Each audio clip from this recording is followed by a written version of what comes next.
The experience at the Venture Capitalist program was amazing. We met different kinds of people. I'm really getting the feedback Recording from in these progress. experts. I hope to come back here soon to learn more. Thank you so much.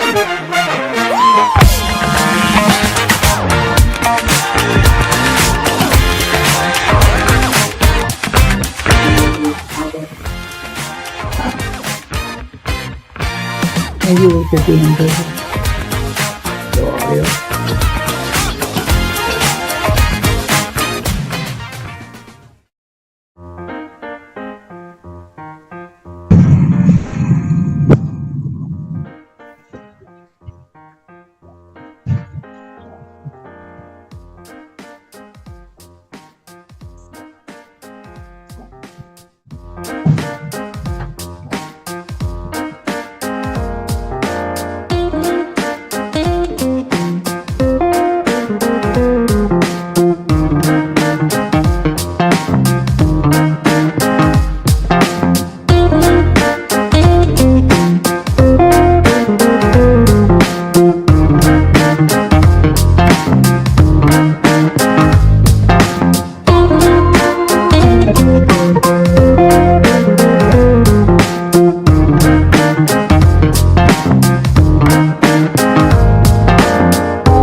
Recording stopped.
Hi, my name is Ibukun Tineoni. I'm CEO and founder of 8 Medical. My experience at Venture Catalyst program has been nothing short of fantastic. Being able to relate with other entrepreneurs, being able to pass the program, speak to a lot of mentors and understand better what it is that we're doing. And most importantly, looking forward to the pitch session. So it's been fantastic really, and I hope we can have more of this in Lagos. Hi, my name is Namdi. I'm the CEO co-founder of SETI. This program actually was quite surprising in the degree of intensity and excellence that was delivered for all of us. We met different kinds of people, our colleagues in the startup ecosystem, as well as mentors and investors too, which sort of like provided the encouragement for us to do what we do in this innovation sphere. Hi there, my name is Silas Okoche. I am a co-founder of VillagePay. I came into the Impact Hub program on a previous startup that was great on gamification. Through the Impact Hub program, we have learned how to take our learnings from that, apply it to a unique set of problems in a big industry, and provide new kinds of solutions for social merchants here in Nigeria. Hi, my name is Tunji Olaliko. I'm the co-founder and CEO of Lenda. So far, the program with Impact Hub has been interesting because I get to learn a lot of things, especially when it comes to fundraising and market opportunities as well. Then I get to meet with several startups who are building something wonderful as well, and it's been an interesting journey so far. Hi, I'm Tenny, co-founder and CEO of Farmeron. The experience at the Venture Capitalist program was amazing. Getting to meet different mentors and just people taking us through different aspects of our business was particularly useful. I found the HR session with your math be useful because we're at the point where we're really scaling our operations, hiring more people. So it's definitely something we need at this point. My name is Abraham Jarrett, co-founder and CEO at Collect. We've gone through 2 weeks of training, 2 weeks of very, very hands-on courses that's really improved me as a person. I've come to learn a lot from these awesome facilitators.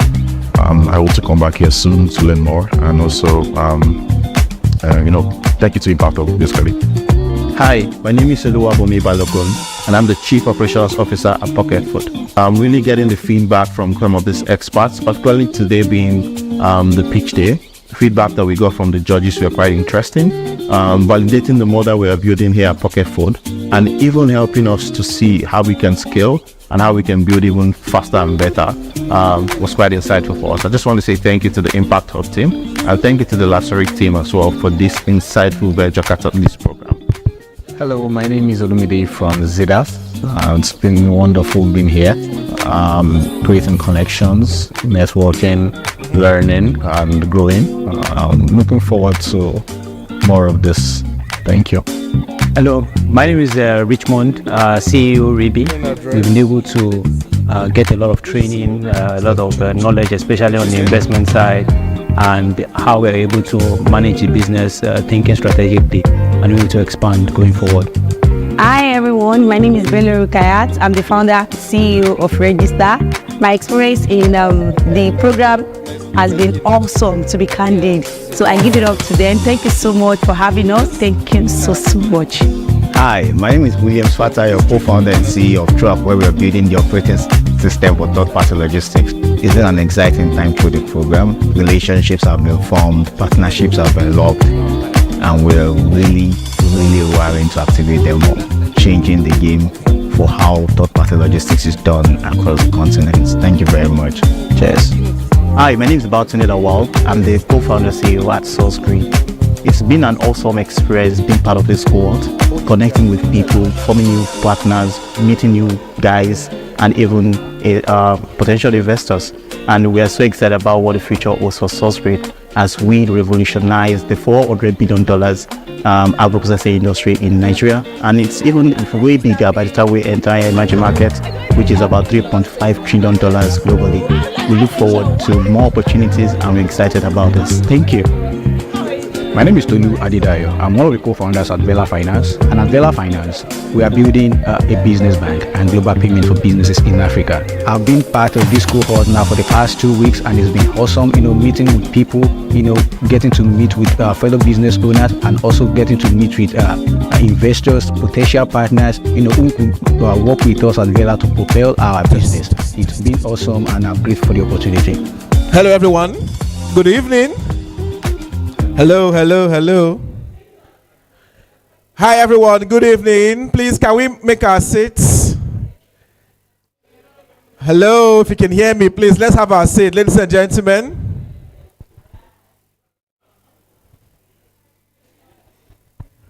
Ladies and gentlemen, please, may we have our seats, please. We're about to start.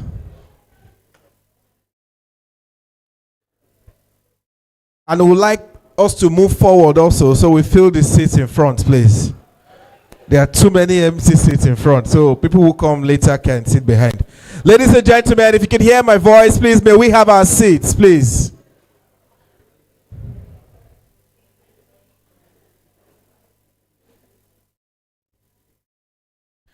We are waiting, or we can start. Can we have our seats? Help us, please. There will be many more opportunities to chit-chat, but please, we are really behind schedule. May we have our seats?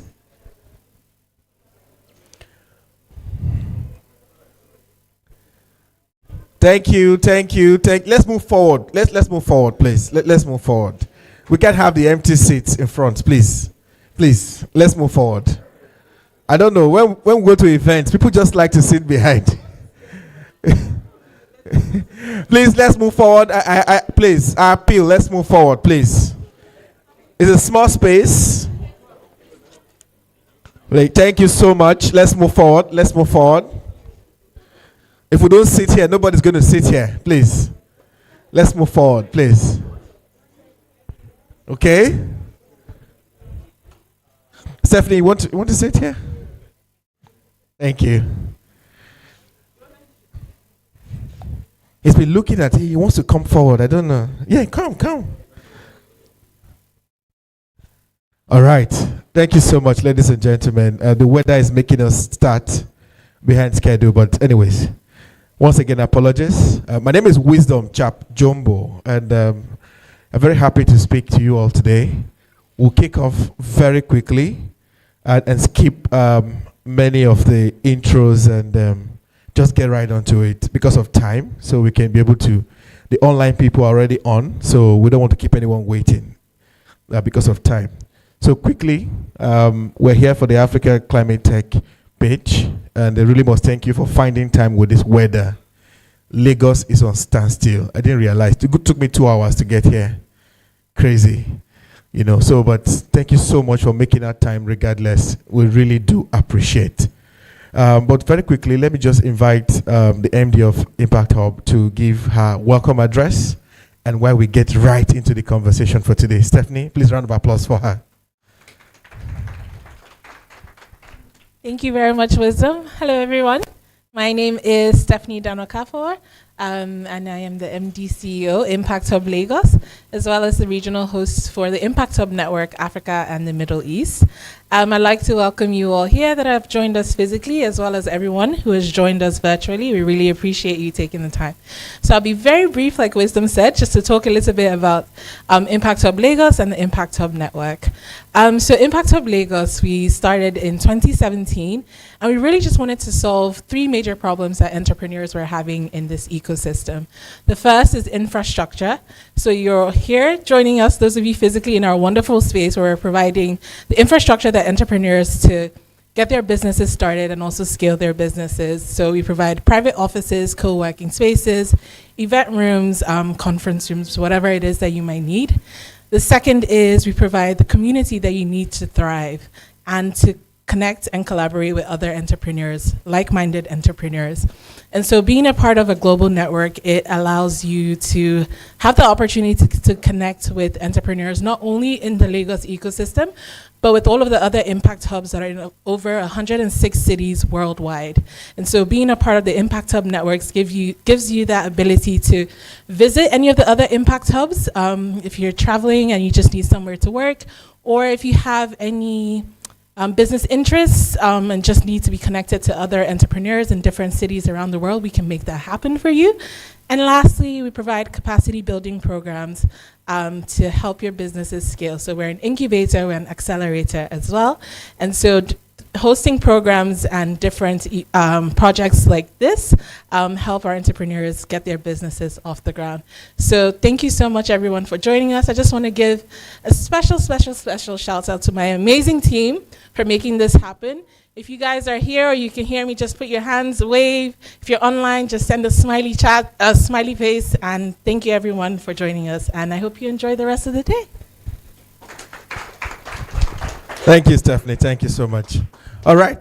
Just to add to what she said, also want to be able to appreciate our online people. I mean, there's a lot of people online already joining this from across many cities and many locations. So please, let's put a round of applause for them also for finding time to join. All right. So again, because of time, as I said, we'll move really fast. So we catch up with about 20 minutes already gone from the time we're supposed to start. We'd like to move quickly to the first keynote address. And I understand that our keynote speaker is already on. Please, can we confirm? Our keynote speaker is on. Anybody signal me? Okay. All right. We'll move quickly. And our next keynote speaker, our first keynote speaker for this, to kick off the conversation and just give us more insights while we're all here and speak to his topic is Inyaboyeje. Please, can we pull him up? A round of applause for him as I step aside to hear him, please. Okay, he's on the screen. All right, over to you. Oh, fantastic. Thank you so much for having me. I'm very, very grateful. I really was hoping to be there in person today, but it looks like your weather in Lagos is going to make things a bit tricky. But I'm hoping that as soon as I can land, I will probably come by and try and catch you before the end of the program. So let's see how well our airlines behave. I'm actually speaking to you today from the airport in Lagos, in Abuja. I had an assignment this morning that I had to take care of for the country, and I'm heading back to Lagos. First of all, I do want to say, I typically am not your typical climate person or your climate speaker. So I was very pleasantly surprised when Jordan asked me to speak at this. And even though it may not seem so, I'm actually particularly passionate about the environment. At Future Africa, we always say that our challenges, our continent's biggest challenges, are also our continent's biggest opportunities. And that extends to climate. And why? Why is this? The reality of the situation we're in as it concerns climate on the continent, and I'm sure our expert here can give us the numbers, is that even though we are not responsible for a lot of the emissions, we're unfortunately bearing the vast majority of the brunt of climate change, because unfortunately we don't necessarily have the right governmental systems to be able to take on climate adaptation the way other countries can.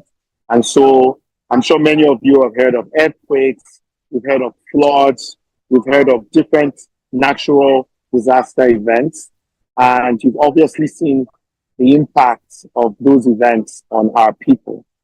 And for me, the question is always, well, if you're so impacted by something you did not have a hand necessarily in, do you have the luxury of the position that many people can take?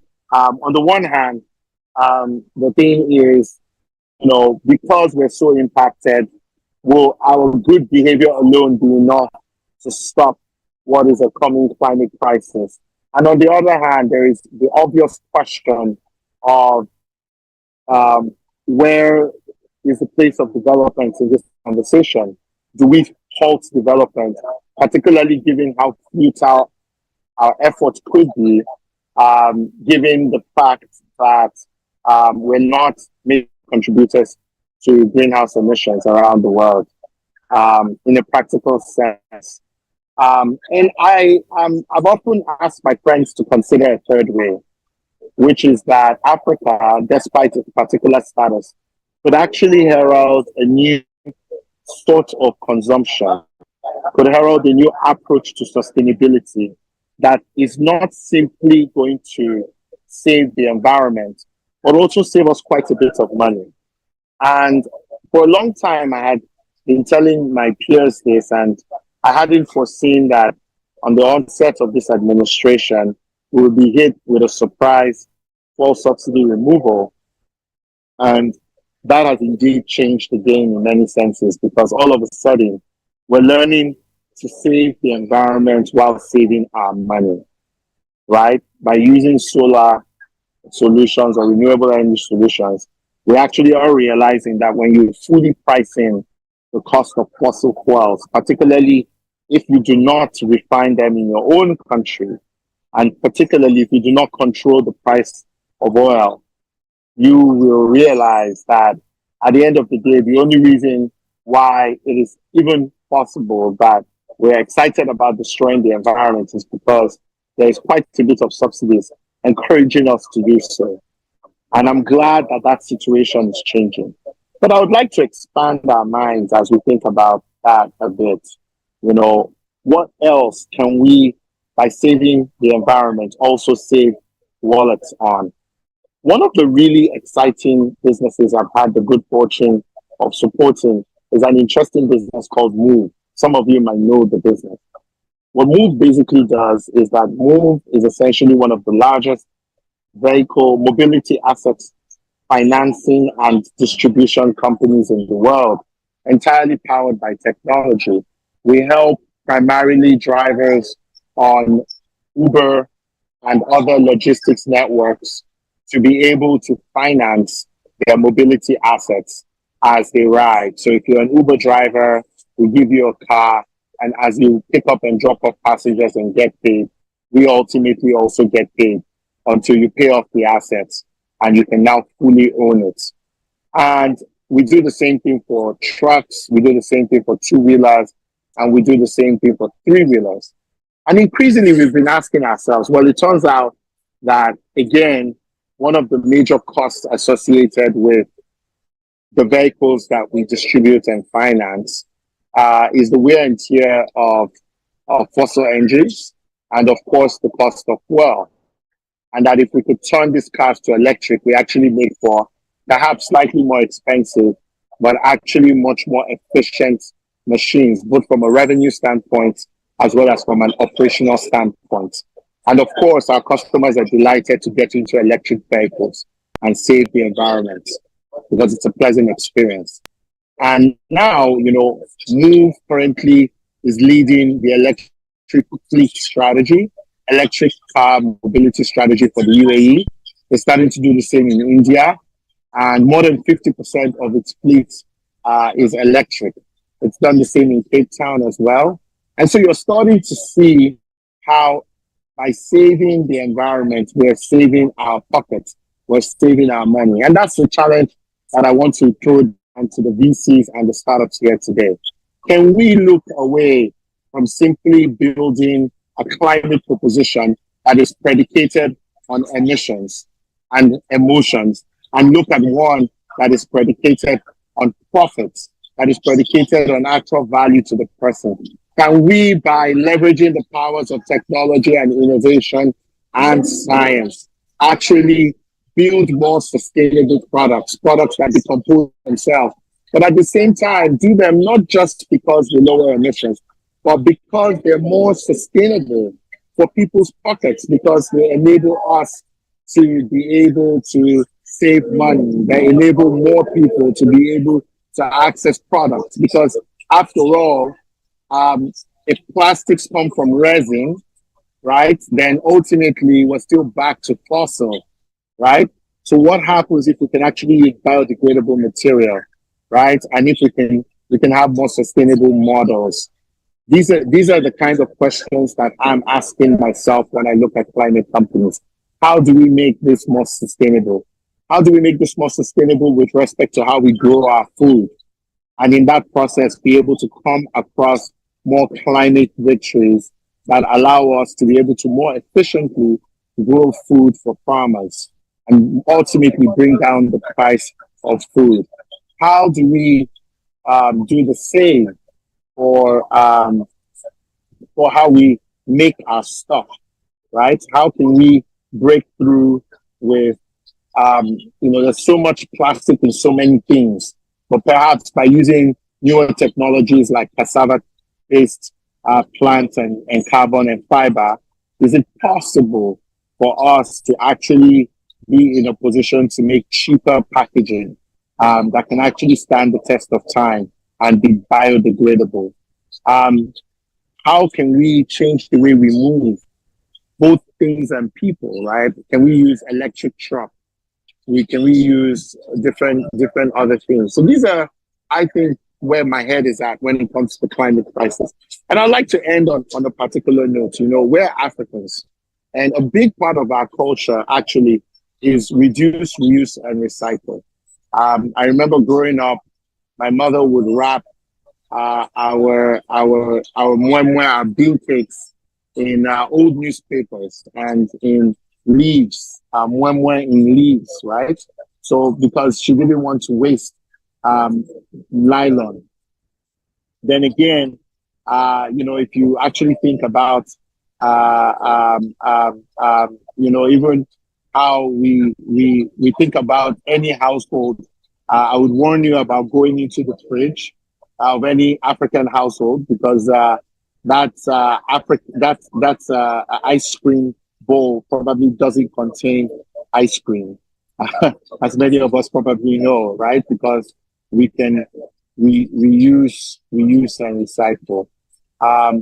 Again, many of our families know that plastic bottles actually are reused, and we refill them with clean water that's boiled. I remember doing that a lot when I was much younger. This is core to our culture, right? The way we consume is inherently culturally and traditionally sustainable.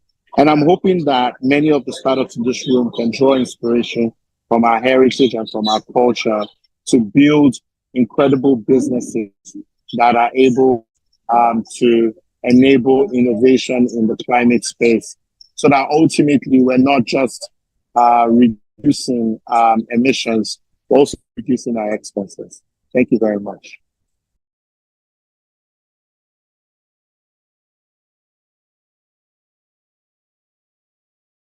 We have any questions you want to throw at in the house from all he has shared? Any questions? Any comments? Okay. Anyone online want to add anything? Can we hear people online? Is that possible? Okay, you have. Okay, all right. We have a question. Hi, E. Thank you for being stellar as always. So just a slight cheeky question. Are you committing to providing funding for climate tech? And if you are, what sort of commitment will you be making up until 2030? Thank you. That's a very easy question for you.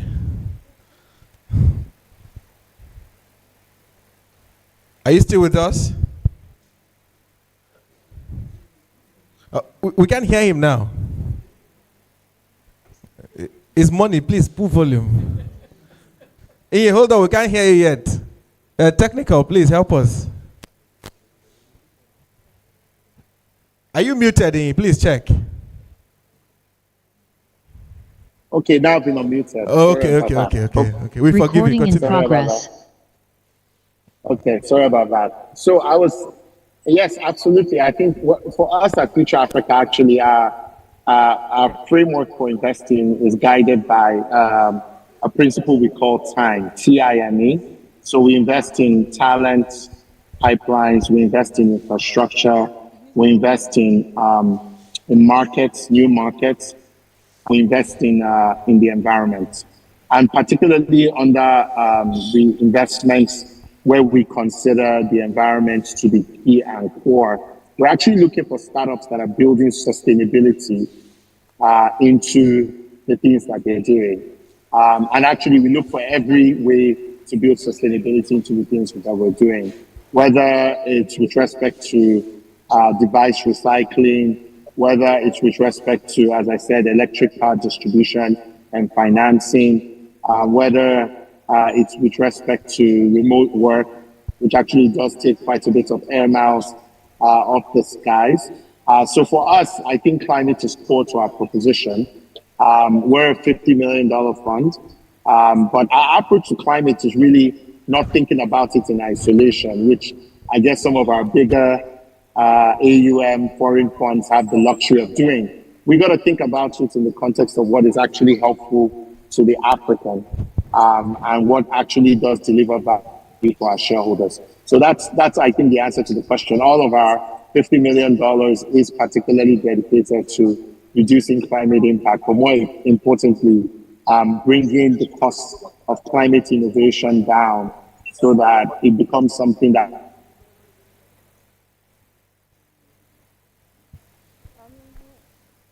Okay. I think we lost you there. But I think we'll get his point anyways. Right? Okay. All right. Thanks so much for that powerful speech. Anytime I hear him speak, there's always something to get from him. And of course... okay. You're still speaking? Hello, we lost you a bit. Sorry about that. Okay, go on. Sorry, I was just saying that we're dedicating our funds to bringing down the cost of climate innovation so that it's not just something that people do because of heartstrings, but it's also something they do because it supports their purse strings as well. All right, perfect. Thank you. Please, round of applause for him, please. Round of applause. Okay, so we're going to take that conversation to another level and sort of move into the panel conversation. I hear my panelists, everyone is here already. And then I will just quickly, let's bring up our panel and let's go deep dive into some of those conversations. And this meeting is happening, in a very good time. Early this month, we had the African Climate Summit in Kenya. And of course, a lot of deliberations were made, and we have the now famous Nairobi Declaration. But a lot of the conversations there were centered around climate action financing, the green growth agenda for Africa, climate action and economic development. But one thing I liked about that whole summit is we see our leaders, our heads of state, sort of come forward to speak, and you hear their voices on this issue of climate change. And I think that is one thing. Energy transition. What are we doing with renewables? What are some of the things we can quickly start in each of the countries across Africa? But it's one of the kind, and I'm happy that we are taking this lead on that. Okay, so we'll move quickly as I call up my guests to join me in this panel conversation. My very first guest is Peju Ibekwe. She's CEO Sterling One Foundation. Is she here? Please, a round of applause for her. Is she? I thought I did see someone like her. Okay, why she's coming? My next guest is Ashley Emmanuel. She's here. Oh, okay, Ashley, that's you. Please, a round of applause. She's CEO Semicon, Nigeria Climate Champion. Please. My next guest to join me is Obi Nena, founder and CEO of Ketani. Okay.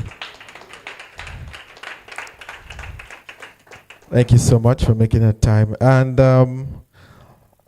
Jemima from Morgan Stanley, I hear she's online. Please, can you confirm Jemima is online? Jemima, if you can hear us, you want to say hello? I can hear you. Can you hear me all right? Okay, we hear you. Please, round of applause for her. She's joining virtually. Jordan is here with us. Jordan Forrester is here. All right. Thank you, Jordan. And then one more person. No, that person, myself. All right. Okay, quickly.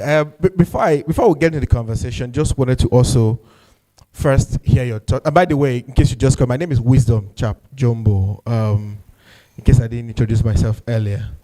And I want to hear your thoughts, really, before we get into the conversation for today. I was trying to say earlier from the meeting from the African... Do you want to get mics for our speakers, please? Please bring a mic. From the African Climate Summit that just concluded. Yes. Do you want to share your thoughts? Yeah, I'm going to start from you. Do you want to share your thoughts from that gathering? What do you take out from it? Thank you. So first of all, thank you very much for inviting me. It's a pleasure to be here. It's actually, I'm already having a lot of fun.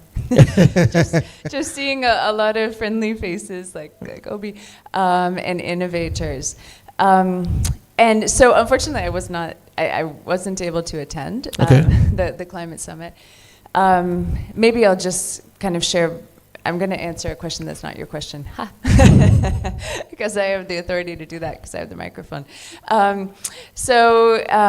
Really for me, I run a company called Semicolon. We build tech-focused talent in businesses in Nigeria, but I'm also a climate champion for the Catalyst Fund in Nigeria. And I think, so I'm really right now looking much more locally at the Nigerian market. Although in touch with people kind of Pan-Africa. And so I think I'm really happy to be here, and I'm happy about this event because I think that there's a lot of interesting innovation that's happening right now. And I see a lot of opportunity I also see a lot of sort of enthusiasm for stakeholders to work together more. I think we can come together and figure out how to do that more effectively. But I see the motivation there. So I think that there's a lot of opportunity to start really supporting the local innovators. I think for me, I may be wrong, but I think of Kaltani as one who's gone ahead a little bit more than some of the others. But I'm really kind of have been excited this year to see a pipeline of those who are kind of coming up, not just in circular economy and recycling, but across renewable energy, mobility, many other facets of the economy. So I would say maybe that's sort of the outlook I have for the local market. And I think that as Eam sort of made reference to, I believe with change of administration, I hope that we can also maybe bring our voices to kind of collective action at multiple levels in this economy. Thank you. Okay. Thanks. I want to hear from Jordan also. I mean, a similar question. What are your thoughts around what those conversations were at the summit, especially for the local market? Like she just shared. I want to hear your thoughts on it too. Oh, sure. Is this thing on? Can you hear me? I hope it is. We can hear you clearly. Speak. Okay. Thank you so much. I'm a relative neophyte in Africa. I've only kind of been on the continent for a few months, but I think what I've seen in a short time period is kind of a diverse and a surprisingly diverse group of different kind of climate tech startups that maybe I didn't expect. I mean, I'm from Boston, so I grew up in the United States, and it's interesting seeing all of the regulation and the tailwinds, not just from the investor venture private equity side, but on the regulation side as well with the Inflation Reduction Act and a lot of catalysts kind of on whether it's green hydrogen or carbon capture. I think it was interesting to see a couple of the pitches we'll be seeing are carbon removal. And this is relatively new to me. I mean, I came from a Wall Street finance background, oil and gas, and one thing I think not everyone understands, and Ian kind of touched on it, is that right now is a great time to, pair making money and profits with helping the planet. These two kind of silos are not, mutually exclusive. And, even if we decarbonize and get to net zero, we still have to, suck up the legacy, the trillions of tons of CO2 in the atmosphere using CDR or carbon removal technology. And I was pleasantly surprised to see a lot of different startups innovating in that space. And so I was not at the Nairobi summit, but grateful to be here. And for me, it's about kind of building those bridges. How do we understand what's going on the ground floor here in Africa, Nigeria, in the different markets, Kenya, Egypt, and look for ways to collaborate and bring folks from the EU or America, startups that are being built, whether in Fusion out of Cambridge or green cement, and just bring it here. So, I'm kind of coming at it from the Zen, a beginner's mind perspective, and a lot of questions I'm still asking, but I hope that answers your question a little bit, or maybe creates more questions. Okay, we'll talk more. There's a lot of questions I'm going to throw to you, but I want to come back to Obi now. Obi, there's a lot around investment needed, for all these conversations we're having. My question to you is, what are the key factors you think that could drive investment, especially to drive a lot of innovations around climate tech? All right. First and foremost, my name is Engineer Obi Charles Nana. I'm the founder and CEO of Kaltani, and we are a clean tech recycling and waste management company. Essentially, that means without technology, we utilize traceability and transparency throughout our entire process. And what we actually do is we collect plastic waste, transport plastic waste, sort plastic waste, bale plastic waste, transport it again to the factory where it's recycled and processed, either being hot washed via multiple forms of machinery, lab tested, and finally sold to the end user to make brand new packaging with recycled content, or clothes like we're wearing for fiber.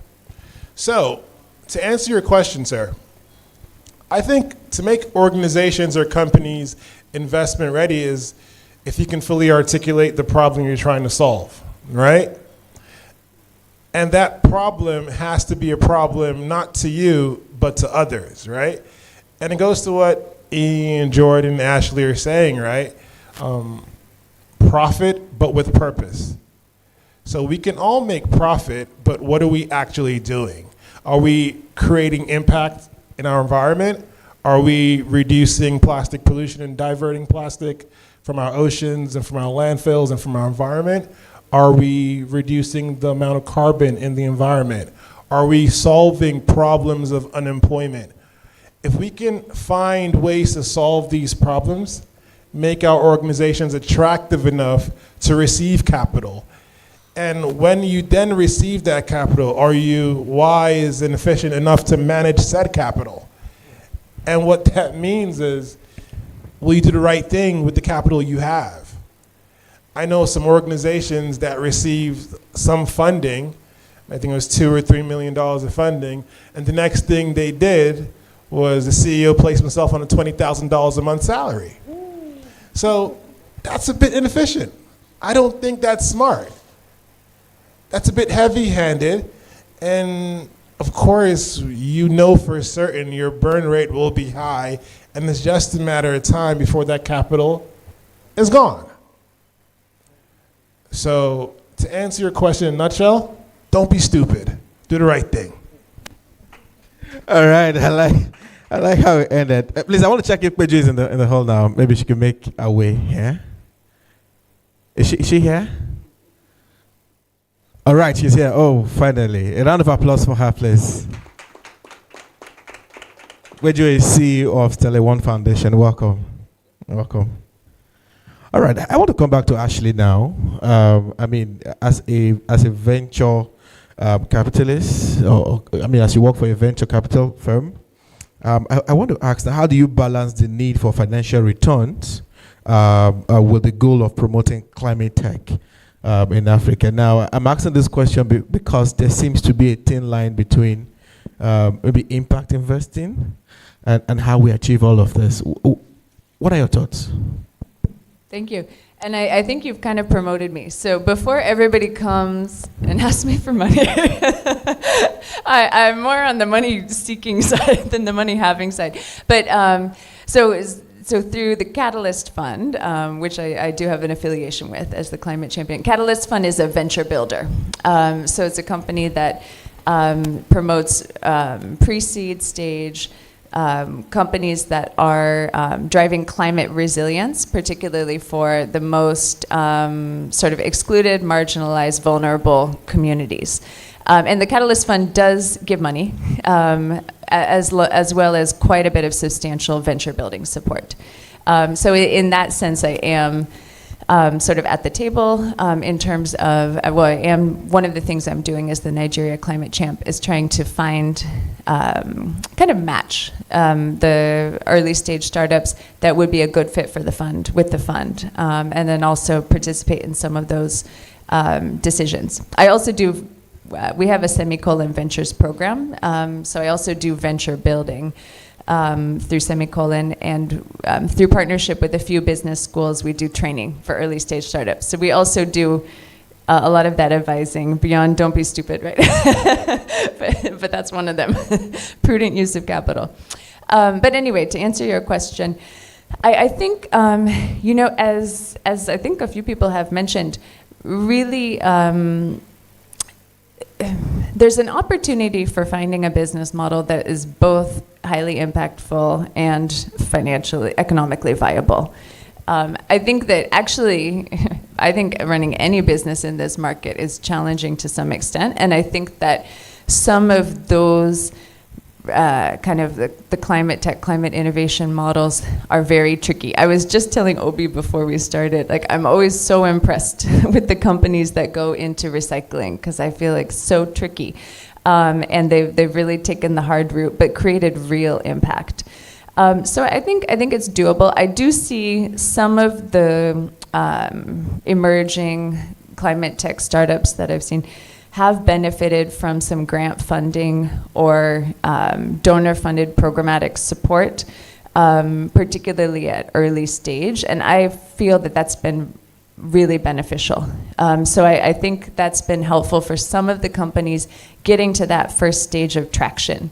Because for Catalyst Fund, for example, Catalyst Fund will invest once there's a little bit of traction, right? Somebody's using the product, hopefully paying for it, but at a minimum, there's some customers using something, right? And that tends to be the case with a lot of investors who are not in that friends, families, fools round, right? So I think, so I would say I do think that it's been helpful and maybe still necessary to have some of those very well-run donor-funded programs to help support, especially the early stage founders who just don't come from a background of privilege, but have the, the grit, the intent, and the capacity to run viable businesses. All right, thanks a lot for that. Jemima, we haven't forgotten you, no. And I want to throw the same question to you, looking that you're also a VC. If you got that question I asked actually, or you want me to go over it again, but I want to throw the question to you also, if you want to share your thoughts on it. I think Ashley made a really important point. Firstly, nice to meet everyone. Hi, I'm Jemima Oreva Ogene. I'm a real worry babe, so I carry that with pride. But to answer the question that you mentioned, I think Ashley made a very important point in the importance of grants. Especially still in this ecosystem, especially at the very early stage when you're still trying to prove out, concepts, trying to prove out product.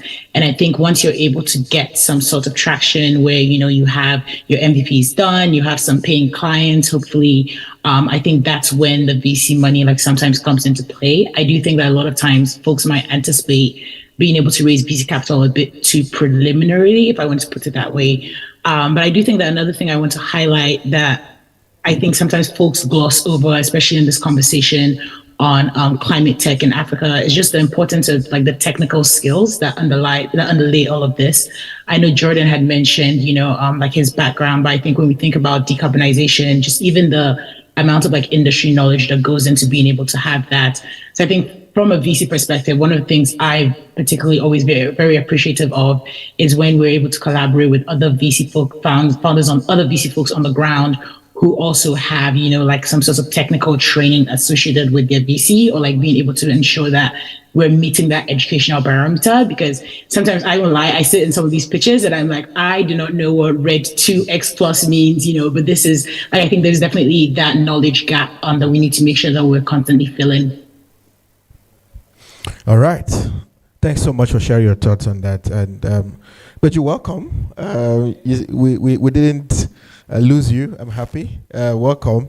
And I really want to come to you because I follow Sterling One Foundation a lot, and well done with your recent event a couple of months ago.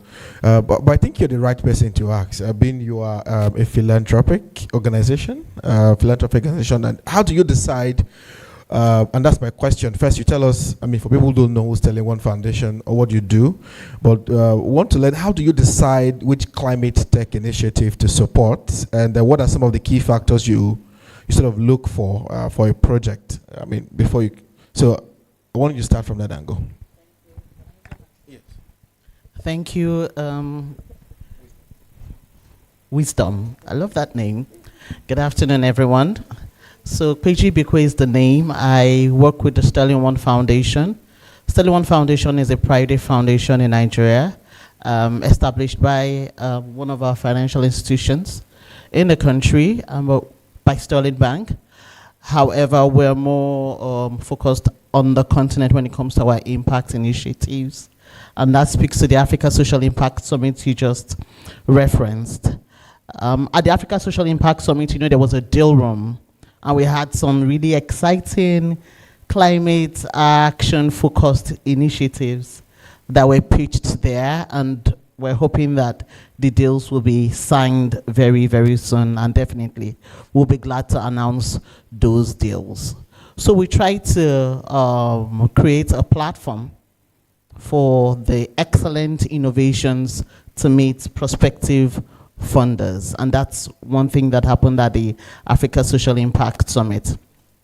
We're a philanthropic organization, so we're not one of those organizations that are really focused on profit when it comes to our initiatives. We prioritize innovation and impact, multi-level impact. We prioritize sustainability of such initiatives.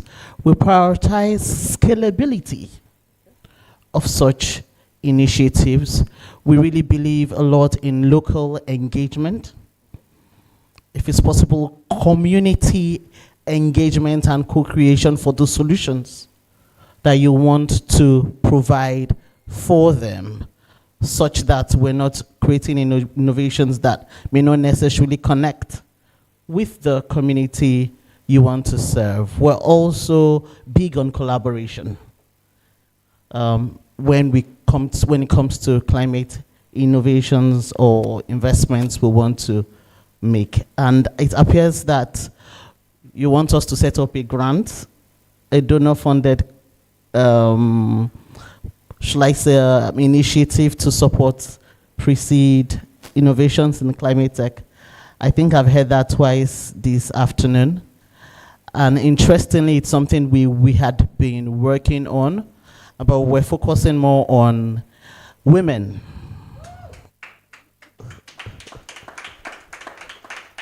You want to clap well.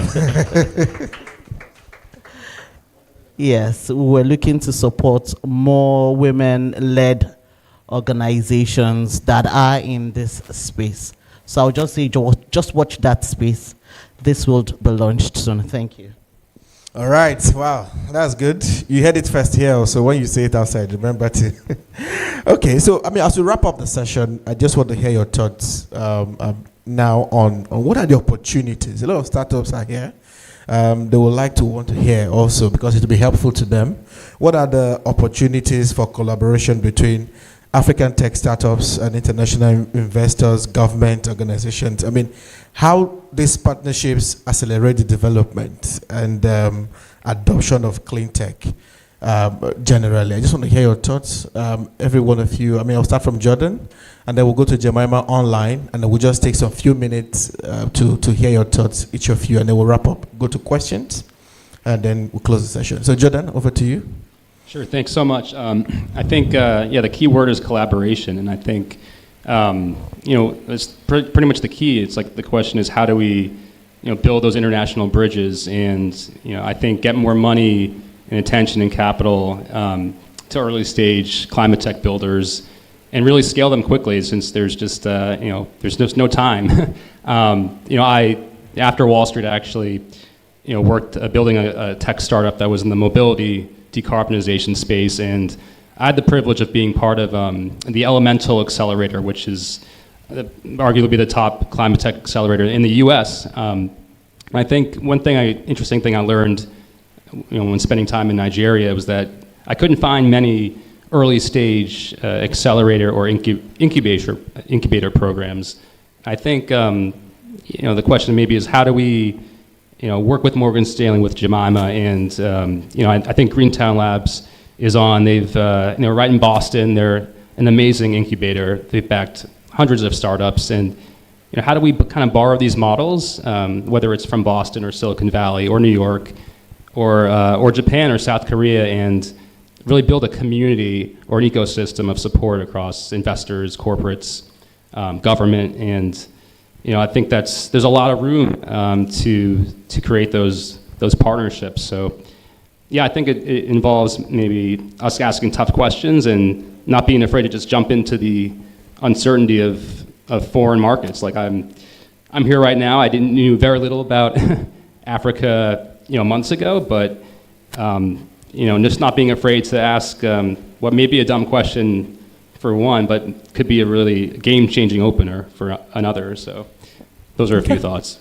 All right, thank you. Jemima, over to you. Can you hear you? Go on. Yes, can you hear me all right? Yeah, we hear you. Go on. I think firstly, just a shameless plug, but we actually have the Morgan Stanley Innovation Labs, which is the team I work on, and we run an accelerator. We run a 5-month accelerator. We just closed our cohort for this upcoming year. We actually admitted 3 African companies. So we are very global in how we think about funding, especially at a very early stage. But I think even beyond that, when talking about collaboration, I think it's important that folks on the ground also just really know each other, because I was just kind of taken aback when I was thinking about just the amount of money that has flown into African climate focused funds, especially just if we talk about the last 2 years, right? So Brian and our friends at Novastar raised $200 million for their Fund 3. Equator VC, I believe, is also raising money to back seed and Series A early stage. Catalyst, obviously, the $30 million fund that's ongoing. Africa Go Green is raising something.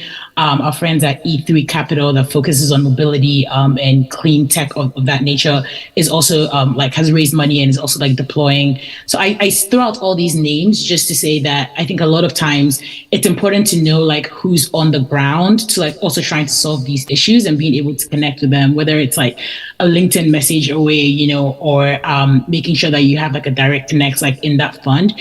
Because really, if you think about it, when I think about the venture ecosystem on the continent, we really are one big family. And I say we because I consider what I do in my day job to be a part of this family that is tackling this issue of being able to direct funds into African startups.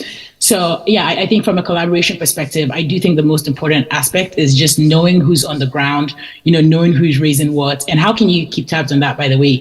TechCrunch is always writing on it.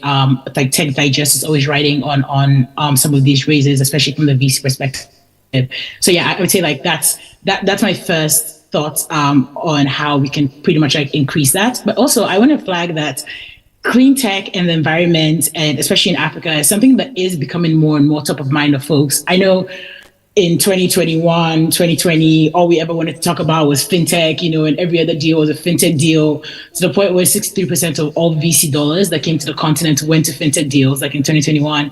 And that decreased, by the way, in 2022 to 39%.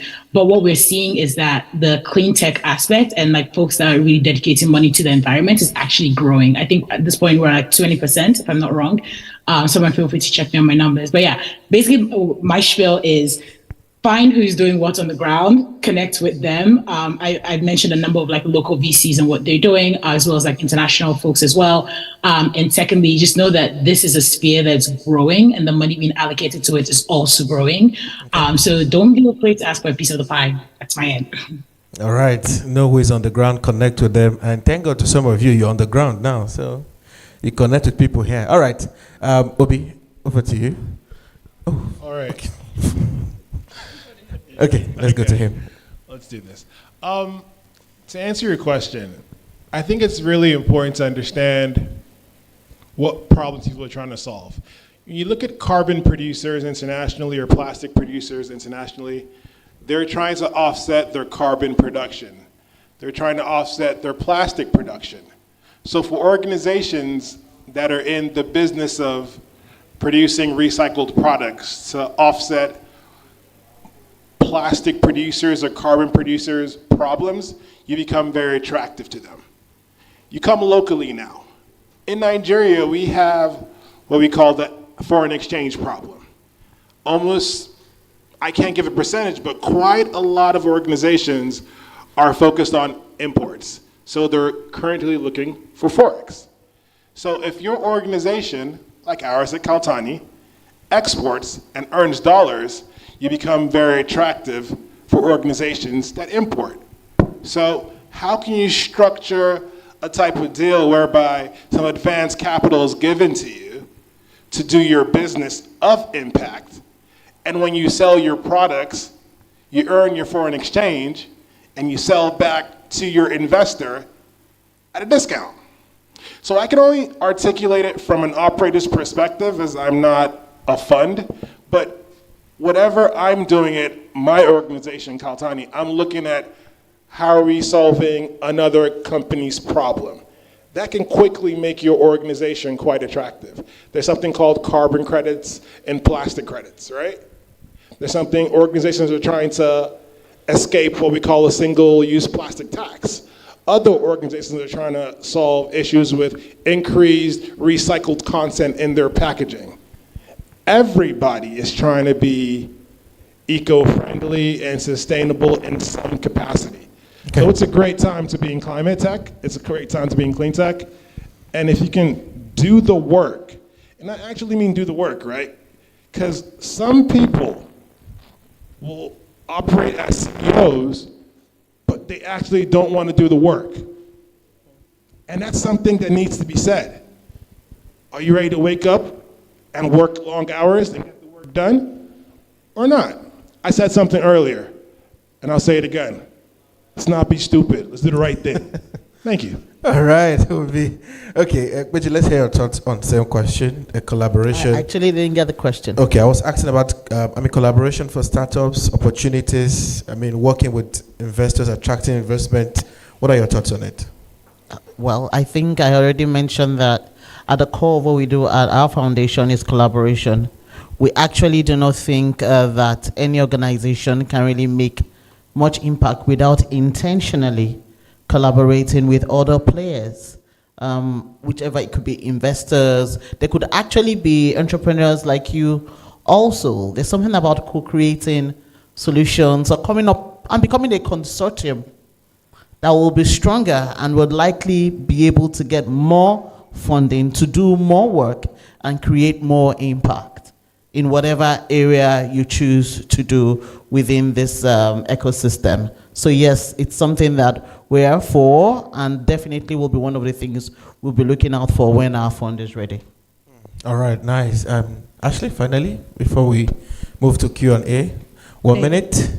Thank you. So I would say two things. Number one, I think that we can collaborate more around building that pipeline of investable businesses. For Semicolon, that's why we created Semicolon, right? To build the pipeline of talent, but also through Semicolon Ventures, we do very early stage venture building and sort of first check to get companies up and running. And then Catalyst Fund also, a lot of building, right? So not just funding, but I think that we have to roll up our sleeves, and I think as an ecosystem, kind of create that stronger pipeline. Number two, I really love the idea of partnership on the capital flows, right? Which is why I'm excited about this event and what Jordan's kind of thinking about. I think for a lot of us in this ecosystem, it can be so baffling to see the way that capital is moving on a global scale and see such high potential opportunities that, if this company had $15,000, $100,000, if a couple $1 million, they could do so much. But they're struggling to raise any money. Meanwhile, you hear these stories about people who have raised for various reasons, right? They came out of YC, so they woke up, there's money in their pocket, right? But also, people who maybe kind of falsified things, there were various reasons, right? They have a ton of money. So I think that though we've seen an increase in investment in climate smart innovation in the continent, there's a huge gap. There's a substantial need. And so I think it would be I think it's really interesting to explore partnership on those flows. And like Jemima said, maybe that's through some kind of information and awareness and transparency, through building those linkages. I don't know exactly what it is, but I think that we really need to work together in that space as well. All right, fantastic. That's a good place to leave it. Questions from the audience? We can take at least 2 questions and we'll wrap up quickly. Any questions for the panelists? Okay, we have 1 question. Can we help get the mic to him? Okay, please help us get the mic to him. 2 questions and then we'll wrap for the day. Okay, any other question aside him? Okay, that's all we're taking. Okay, go on. Okay, Rotimi Thomas from Sunfi. Just a quick question about the patience of capital that's supposed to come into the market. We know most fintech companies, just pure play fintechs or software as a service companies, you're looking at 90-something% gross margins and 80s and so on and so forth. So are you seeing investors adjusting their lens to understand that while software is eating the world, we need hardware and software to work together here to solve a lot of the climate problems that we're addressing, and the business models, the income statements won't look the same. And do we understand that from a venture perspective, and are they prepared to dabble in such a market? So I guess that question is for Ashley and Jemima. It's for the panel. All right, so let's take the next question here, then we'll. Thank you. Yeah, that lady over there. Okay. Hello, everyone. Great panel. Thank you for your insights. My name is Mudrika Talabi McFoy. I work with Lagos State Waste Management Authority. I head circular economy and sustainability. So as a sustainability professional, my question goes to everyone and anyone who wants to answer this. I see that climate tech involves a lot of intersectionality. If you're working with climate tech, it needs something to anchor on. You're working with air, you're working with land, you're working with sea. It's difficult. Nigeria is a very unique climb. I don't know that the transition or whatever digital transformation is happening globally can be replicated directly. It has to be done to suit the peculiarities of the Nigerian climate. So how are we looking to ensure that VC startups, how are we looking to ensure that some of these startups that are interested in climate tech can see a clear way towards commercialization? Because as it stands, there's a lot of obscurity and ambiguity towards commercialization. So if anyone could shed some light on that, because innovation drives policy and not the other way around. So until we see that there is actual and concrete changes that will drive policy and would begin to have this ripple effect, there's a bit of a challenge that we need to address in order to close the gap. Okay, these questions can take over an hour to respond to, but Jemima, I don't know if you want to weigh in on the first question, and then the second question, Jordan, Ashley, and Pedro, if any of you want to weigh in, then we'll quickly wrap up in the next 3 minutes. Jemima, over to you. Yeah. I'm going to go really quickly. But for the first question on, do folks understand the peculiarities of investing in terms of the timeline with Africa? The answer is yes. And I think part of why that's the reason is because there are more and more Africans getting into the VC game who have an understanding of the local context in which things work.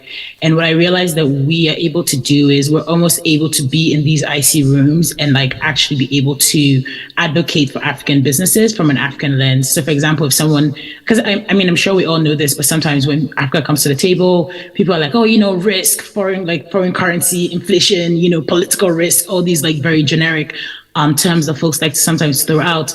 But I think having people who have the local context on the businesses that have been built is very important. And quite frankly, that's what I've seen across the game. I think there are a lot more young folks of African descent who go home, not just for 30 December, but to actually make sure that we're scouting our businesses on the ground who are able to inform the timelines that folks are usually concerned about. Okay, all right. That was a quick one. Thanks, Jemima. And the second question, I don't know who wants to hop on it quickly. Jordan, Ashley, Beju, anyone? The second question?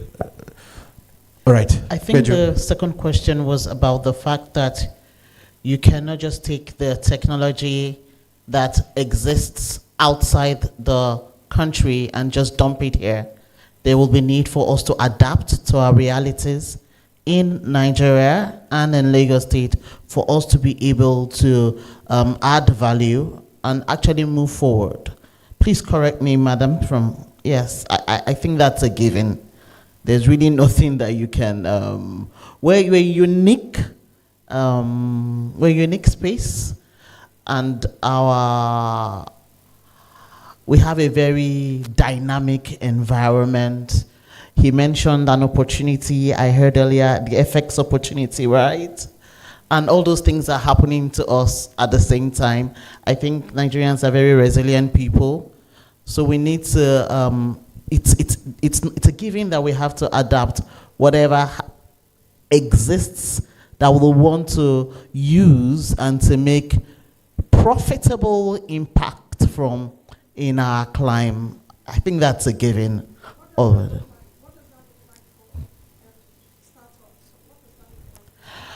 Well, I think it's an opportunity for innovation, for startups in Nigeria and in Africa, and I think that is where the challenge is, and that is where you have to really wear the cap. That is where you will be able to determine. For example, our partner organization, we're not a startup, but it's an entrepreneur in residence in Sterling. They recently launched the electronic vehicle charging stations on Adeola Odeko. It was obvious that that was a solution that was adapted to our reality, and you would know it's definitely just, I will use the word that it's, at this point, it's almost like an experiment. Do we have vehicles that are electric in Nigeria today? Yes, we do. It is not necessarily something that every one of us, all of us here still have to pay that amount for our fuel. But the desire, if we had those vehicles that can be charged and we don't have to pay for fuel, it's an opportunity. But an organization or a startup has to see that opportunity and determine what do I need to put into it to ensure that at the end of the day, I will be able to create positive impact and earn very, very good dollars, like she has said. It's clear the opportunity is there. What the entrepreneur, the challenge for the entrepreneur is to know how to fit in those pieces to ensure that it can be profitable. So how that can be really, I don't have that answer off the top of my head, but I believe there are excellent minds in this room and in Nigeria, and we'll be able to see those innovations very soon. They've already started. I gave an example right now. Thank you. All right, thanks a lot. I've just been notified that we have one more question online. I mean, let's not make them feel excluded. So please, if you want to ask a question, we have one person, right? Please unmute yourself and ask a question quickly. We have the next 2 minutes. Please confirm they can hear also. Yes, I can hear you. Oh, okay, please. All right. In the next 30 seconds, please ask your question. Very quickly, yeah. This is Stephen from Mercico Ventures. We have a number of investment and see a lot of opportunities in the climate sector. This was more a question from us from the region. My question is about insetting and offsetting. We see that a lot of activity in climate today is around brands paying money to offset their carbon emission, some paying money for insetting, which is basically incentivizing or subsidizing certain activities at the base of their value chain. For example, a brand paying a certain amount of money for regenerative ag. My question for us on the region is, who define what value is fair? Should it be just a brand like a marketing budget, and then whatever reaches the growers is fine? Or should it be something that growers should be more involved? And I'm not seeing this. I see a lot of things happening from top down, from the global south, from the global north down to the global south. And I just don't see anything happening from the ground. We just feel like whatever money reaches, the grower is fine. All right, thank you. Who wants to take the question? Obi, you're for it? Okay, operator, okay, agreed. Okay. Well, I'll give a cliche answer, but it's an answer anyway. I think it has to be a collaborative effort. Okay. It cannot just be one player or one sector. I think we have to have the relevant stakeholders in the room for that to be determined. And interestingly, I was having a conversation like 2 weeks ago, and this was the conversation. They are currently working on determining these prices. Because right now, there was a case of this part of the world having the shorter end of those negotiations. And the fact that it's almost like less than 200% or more. What is the value of what is being priced in another clime, and what is the cost at which we are getting remunerated for the same thing is really, really low. So that person I was speaking to was a consultant. We were having these conversations on the fact that we need to intentionally come together to make a case for fair pricing. We do not expect it to happen overnight. But those that are doing the work here are doing so much work, they should be remunerated accordingly, especially in line with global practice. So those conversations have started already. Okay. To add to what Ms. Pager just said, as an operator, you can determine that fair market price you want if you are able to get your product. If your business is in creating products, right, or recycling an object to a certain international standard, my advice, or how we do it at Kaltani, is when we got into plastic recycling from the onset, we made it a point to get an international laboratory at our factory to test for everything we do on the hour, by the hour. So when we sell our product in Europe, France, England, Portugal, Bulgaria, Slovenia, you name it, or in Canada or North America, you have no other option but to give us what that international price is, because we are producing for you an international laboratory standard of our product. So if you're able to do that, which I advise, do the work, get it done, you are certain to get your fair value of money for your product. Thank you. All right, ladies and gentlemen, it's a fine place to live in. Please, round of applause for my panel. Thank you, thank you, thank you so much. I think this is where we have our seats. Thank you, thank you. Photographer, you want to take a photo quickly before we go have our seats? Yes, please, definitely join us. All right, who's taking the photo?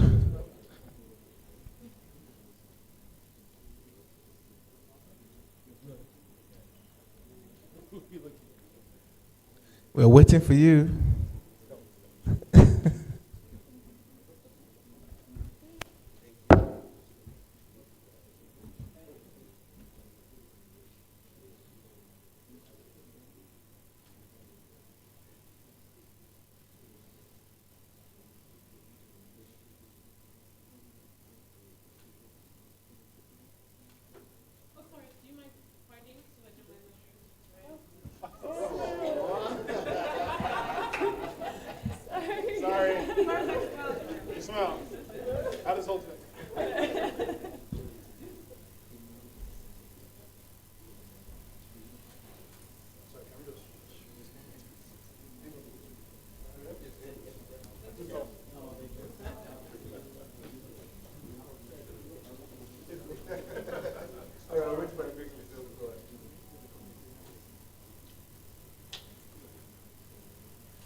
Thank you so much. Round of applause, ladies and gentlemen. Thank you, thank you. Please, let's keep clapping. Let's do it very well. Okay, so I think it's best time for us to now move into the pitch of the day. Okay, I've just received the names. Okay, all right, we're to the pitch proper, and I would like to start inviting the companies to start with their pitch. And I think the first on my list here is Sunfi. Please, a round of applause for Rotimi. Sunfire, rather, Sunfire.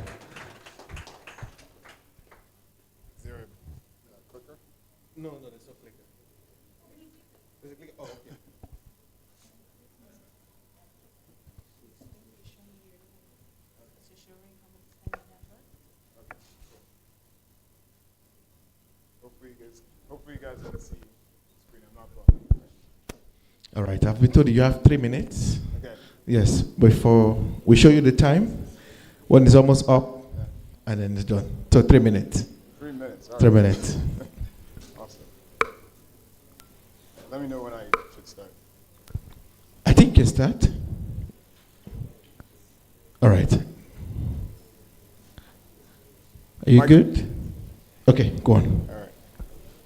My co-founders and I were once part of a team that built Aspire, a solar installer in Nigeria that believed it could electrify millions of African consumers by being an OK solar installer. But like all the other solar installers in the room, we realized that there was a limit to our scale, and that was access to clean energy financing. That's why we're building Sunfi, a platform that's unlocking the low carbon economy out of Nigeria. Not working. All right. By now, you may know that distributed solar is the best way to leapfrog millions of under-electrified African consumers. That's because it's more than 50% cheaper than their current alternatives, including petrol and diesel generators. It's healthier, and it's also better for the environment. But there's a big problem. Nope, not working. Yeah. Yeah, you can try. Should I just, yeah. Yeah, all right. You want me to start again? I'm sorry, guys. It's not, I'm good? All right. But we have a big problem. Most African consumers find the upfront cost of solar simply too high. And financial intermediaries, they're not optimized to finance clean energy today. They're typically too slow, they're collateral-based lenders, and they're generalists. That's where Sunfi comes in. We offer consumers a platform that helps them spread the payments for their solar solutions over 3 to 36 months. They get approvals within 24 hours and get matched with the best solar provider and solution to meet their specific needs. And we're already on our way. Since we launched last year, we've already served over 680 customers across 7 states in the country, done by 25 solar companies and installers that are out there every day fighting to transition consumers from petrol generators to solar, and we've already achieved over $1.9 million in revenues, of which $250,000 is our financing revenues. And we have the best team to continue pursuing this opportunity, having over 45 collective years of experience spanning renewable energy, infrastructure finance, building fintech companies, and also management consulting, setting us up to build a successful platform. We're here today to build relationships with you towards our pre-Series A round, which we're launching right now, for $1.5 million, and we look forward to connecting with you on that topic. We start in our beachhead market of Nigeria, financing solar solutions, before we scale to also touch on other low-carbon technologies, including electric mobility and other forms of low carbon that's going to unlock the low-carbon economy in Africa. We know that it's financial inclusion that unlocks the low-carbon economy, and we would like you to join us in making that a reality. Thank you. All right, round of applause for him. So, any questions for Rotimi? Questions? Please let me know if you have questions online. If you have questions online, I think you can just unmute and ask your question. Okay? All right. I think we'll move on then. A round of applause for Rotimi. Question? Okay. We have one question, sorry. Bros, you raise your hand. Go raise our way, Mosi. Hello, good evening. My name is Sheyi Alabi. I'm a co-founder from Crop to Cash, and my question is simply, this is a very, very wonderful presentation to start with, but I would like to know, because you are an advocate for financial inclusion for low carbon energy in Nigeria, but then financial inclusion is all good and fine.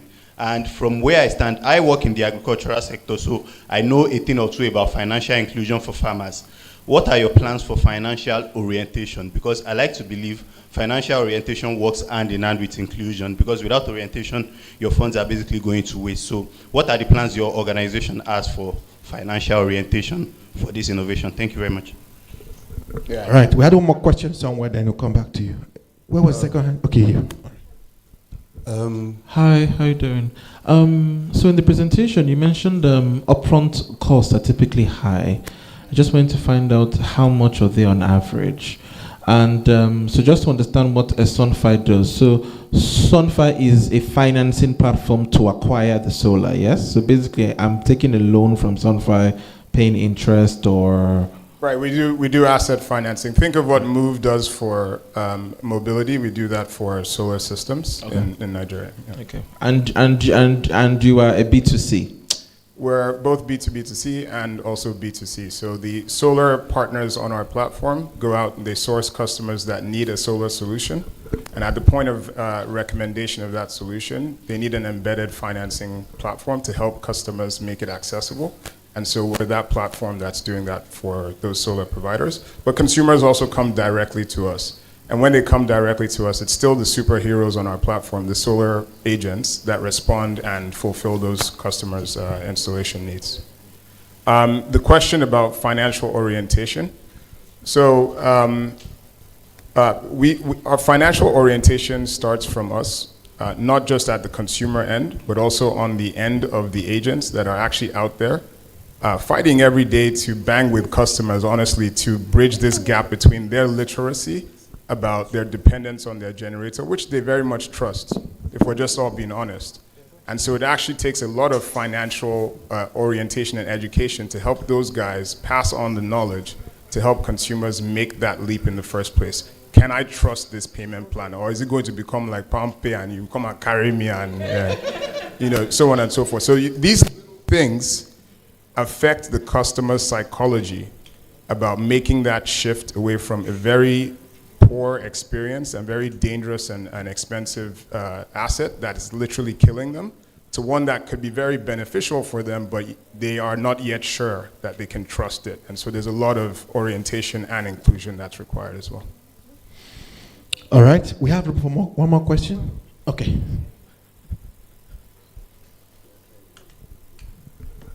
Hi, if you heard my introduction, I'm more concerned about the waste aspect of solar panels. So essentially, what this is putting more solar panels out there. And while it's low carbon, while it's all good, there is a repercussion wave that we're looking at in the next 20 to 30. So what are you doing to ensure end of life cycle and responsibility for that? That's a great question. So because we're taking a platform approach, so we see ourselves as a coordinator in the market. We're not the superhero of the market. We're just enabling the market, which was different from our original mindset of trying to be the installer. So one of the companies that we were an accelerator in last year in Sweden, they actually focus exactly on that. So if you think about some of the companies that were put together in that portfolio, one focuses on end-of-life recycling of lithium batteries and lead batteries. And then you have a Sunfy, which is hopefully expanding across the African continent and becomes a pipeline, for example, for that type of partner who can take those assets and kind of turn them back into the, recycle them and put them back into the market. So there are a lot of companies that are building that piece of the ecosystem. We see ourselves as a plug, and you can plug yourself into our ecosystem and essentially partner to make sure that that is used properly as well. All right, ladies and gentlemen, please a round of applause for Rostimi. Thank you. Thank you so much. Thank you. All right. So for the next company that will be pitching, you have 3 minutes for your presentation, and we have 5 minutes for Q&A. We'll try to keep the questions short so that you have time to respond as you should. All right, quickly, we'll move into the next presentation from Octavia Carbon, and this is a virtual presentation. Are we ready? Yes, we are. Okay. You could go on. I'm waiting for them to put my presentation up. Okay. Technical? Just let me start.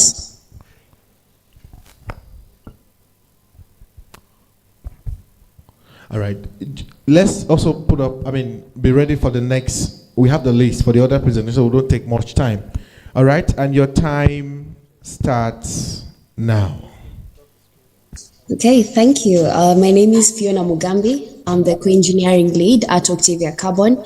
What we do, we design and build low-cost direct air capture machines here in Kenya. And okay, sorry for that. So we all know the background with climate change, and from the IPCC report, we need to decarbonize and remove carbon to limit global warming to 1.5. And one of the technologies involved in carbon removal is direct air capture. So with direct air capture, you have two phases. You have the capture phase and you have the release phase. In the capture phase, air comes into contact with the chemical filter. It selectively traps the CO2. The release phase, the chemical filter is heated and the carbon is stored in a carbon tank. Now, there are two cases for this air captured carbon. It can be permanently locked away for thousands of years, or it can be an input to renewable carbon commodities. Now, if DAC is so good, why does it face so many hard constraints? Number one, it's quite energy intensive. There are few locations in the world which can do permanent carbon storage. DAC is very capital intensive, especially for countries which have a very high cost of living. And we all know with the fourth industrial revolution, not many communities are happy with putting up an industry in the backyard. And Octavia solved some of these DAC constraints by Kenya has a perfect cocktail for natural endowments suitable for DAC deployment. Number one, we have the geothermal energy. The waste heat is going to be used to heat the chemical filter. And we have basaltic rock along the Rift Valley, which is good for permanent CO2 sequestration. And we have very skilled and affordable talent to really scale carbon removals. And something else, just because we are facing climate change firsthand, we really have the urgency to really reverse climate change and the fossil fuel age. Octavia Carbon is industry leading when it comes to modularity. With modularity, you can really iterate very fast and really couple a lot of learnings in your machines. So you can see here from prototype to MVP to our commercial machines. What you see on the far right is Lenana, which captures 10 tons of CO2. Lenana, the 10-ton units, will have 100 of them going into Project Hummingbird, which will be the world's second largest plant by 2024. Now, what we have a pipeline of more than $2 million of revenue this year, and we've already pre-sold 435 carbon credits and $435,000 of carbon credits. And right now, what are we asking for? We are a very globally innovative team, from our CEO to our co-founders. As you can see there, we are currently 41 plus. We are supported by some very great co-founders, such as the co-founder of Gimlet Media. And okay. Time up. Yeah. Time up. All Thank right. you. Round of applause for her. All right. Any questions? All right. We have one question in the house here.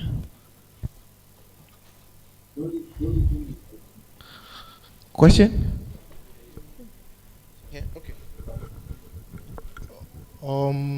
Hello, my name is Franklin. I work as a investment associate at Chewy Ventures, a Pan-African VC firm.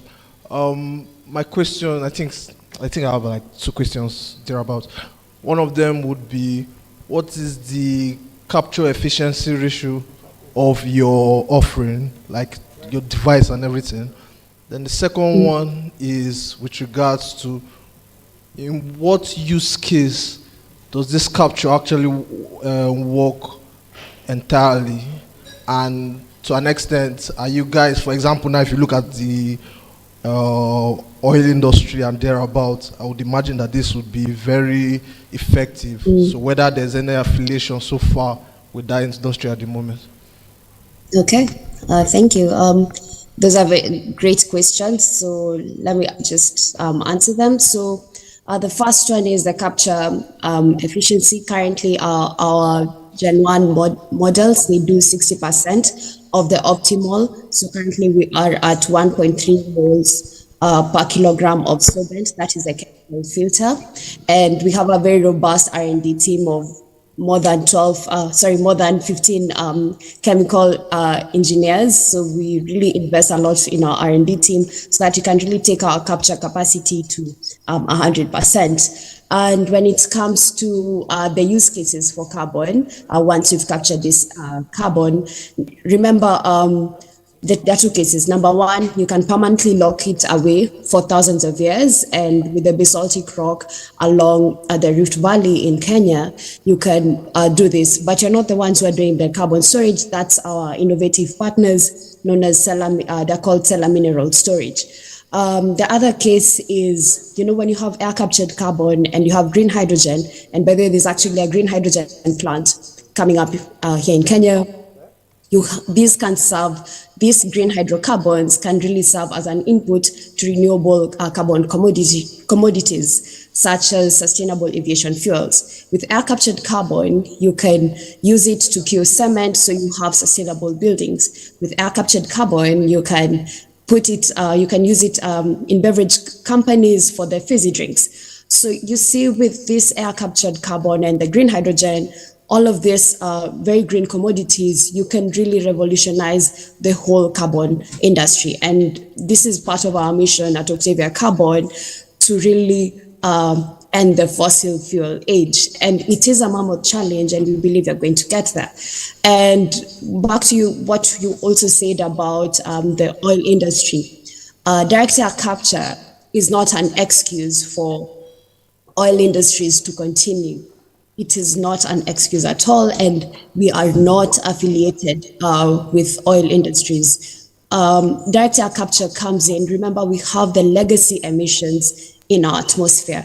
So direct air capture comes in to remove the legacy emissions, which trees will not be able to do at 100%. We come in to really accelerate the pace of carbon removals. And not only that, even when companies are offsetting their emissions, before they reduce their emissions as much as they can, but there is what you call the hard to abate emissions. So for the hard to abate emissions, that is where direct air capture comes in. We are not a reason for people to continue emitting carbon. We come in to remove the legacy emissions and to help companies as they are moving to the green economy. We are coming in for the hard to abate emissions. I hope that answers you. All right, a round of applause for her, please. Okay, I guess no other question, and then we can wrap it up for her. All right, thank you so much. A round of applause once again for her, please. A round of applause for her. Okay, the time is up, so we'll move on to the next presentation. Thank you so much. Thank you so much. All right, our next speech is from Scrappace. I don't know if I pronounced that correctly. Scrappace is in the room here. All right.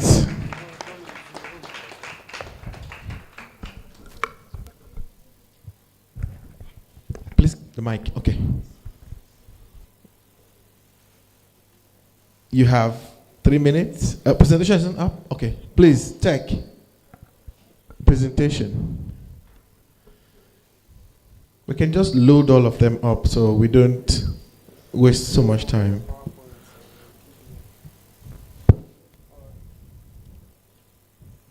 All right.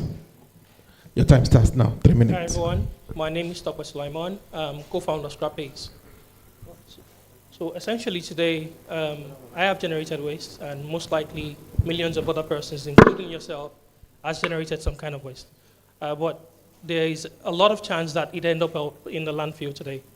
So what happens? On that landfill, there are millions of individuals who make a business from collecting, storing, and making as little as $40 an entire month with these recycled materials. A lot of other companies also rely on the fact that their raw materials come from landfills as opposed to supporting these businesses that are there. So we think that one of the key reasons why Africa recovers 4% recycling rate is because these micro businesses that do the most of the work collecting these recycled materials are not supported in the best way they are supposed to be. On the other hand, there is very limited data as to how these micro businesses generate recycled materials and collect them. So what we have been able to do for recycling is, next please. We have created a network of micro businesses that are able to collect, recycle, and store recyclable materials, and they are able to use that to direct them to manufacturers who require them. We generate traffic from individuals who use a combination of our USSD and our WhatsApp bot for them to be connected to micro businesses, and these micro businesses use a combination of our mobile application and our smart scale to service waste producers. We also have developed a web application that allows the traceability of the materials that have been recovered through the value chain, and we can see what chain of custody looks like from who generated the waste to who recycles them. We do not wait for them to land up at the landfill. We collect directly from you, and we're able to get them to the persons who require them. We are currently, sorry, I'm not sure where this should go. This is really slow. Screen, okay. We have been able to recover directly over 600 tons of recycled materials, not from landfills, and we have been able to use that to generate, take off as much as 3,000 cars off the streets. We take a commissions model of 18%, and we're also able to charge a transaction fee from the Scrapbase wallet that is integrated through our entire value chain, because we not only support these individuals to create and own businesses, we also ensure that they can monitor their income and also look at what their income growth looks like over a period of time. We also have a subscription model for our web application that these manufacturing partners use to track traceability and chain of custody. We're currently raising $750,000. We have already committed $500,000 from a few investors. So, thank you very much. No, don't go. There are some questions for you. Anyone? Questions? All right. My name is Samson Ogunjimi. I'm from Citron Energy. So I just listened to your presentation, and I happen to come from a place in Ogun State where there's a lot of Chinese companies that are into recycling. Yes. So I sort of have information about how they source their product. So I heard you mention the fact that it's like you collect directly from those who generate the waste, right? Absolutely. So if there are people that, you know, they go to landfills or go to rivers where they trap this waste, are you likely to collect from them? So one of the things that we have done is we service individuals directly, and we connect them to micro businesses who are the people who provide collection and storage services. The reason this is important to us is it's easier to go to landfills to collect recycled materials, but not solve the core problem of why it ended up in the landfill in the first place. So the intention for us is to be able to allow individuals to be automatically connected to the closest service provider who is with them. However, we have seen that some of our service providers, who are the micro businesses, also work with some persons who go to collect the materials from drainages and the other places. But right there in our application, we have an in-app model that tells our micro businesses what type of material they're supposed to collect and what they are not supposed to collect. Because for us, we do not provide them the capital for them to do business, but they have to meet some kind of requirement standard for us to collect the materials from them eventually. So we are not only providing the service providers with the traffic and the sales channel, but also ensuring that we provide them with a system for them to grow inventory, and we can track that inventory. Today, we can see over 1,600 micro-business locations. We know exactly what type of inventory is in their location and where it is. So it's important that we can provide that chain of custody from where it was generated to where it was stored and to third-party logistic providers up onto the manufacturer. So we work with them, but our preference is to be able to work directly with you using a mobile application, using a USSD or WhatsApp for you to be able to connect it to a microservice provider within your location. How many people are signed up on this? I mean, your application? So we have over 1,650 micro businesses signed up already, and they are active using a combination of our smart scale and mobile device. We are servicing over 30,000 individual whispered providers, including mom and pop shops, small scale SMEs. And this is what the number looks like right now, and we're growing that number. Our smart scale is also really important to us because it allows us to do direct inventory management. A lot of these individuals do not know how to run a business with inventory. So we are able to train them to ensure that they have clean, clear inventory of what they have in stock, how much they have spent, what their interest or profit is supposed to look like at the end of a period. And these are important metrics that we're providing these micro businesses who before now do not have access to that in this kind of space. Great, great work. Two quick questions. The first is around just you talked about what your app does in terms of helping the collectors understand where they should go and where they shouldn't. How complete is that education piece? Because we know some of the challenges we have in Africa is for these scavengers and collectors using methods that are actually worse for the environment to extract some of the things that you're looking for, especially when it comes to e-waste. So how complete is that education piece? Sorry, there's one more question. Then the second question is around your objectives, which include helping them make a fairer wage. How far have you been able to push that with the process that you've implemented? Okay, thank you. You have 1 minute, by the way. Okay, thank you very much. So first off, because of the way we're structured, we currently recover across 5 different types of recyclable materials. And if you break that down, that goes to about 13 material types. So what we do is, because you're recovering directly from source, and for you to get that compensation for disposing correctly, you must have sorted out the recyclable materials. And it's Uber here, it's Uber for recycling, right?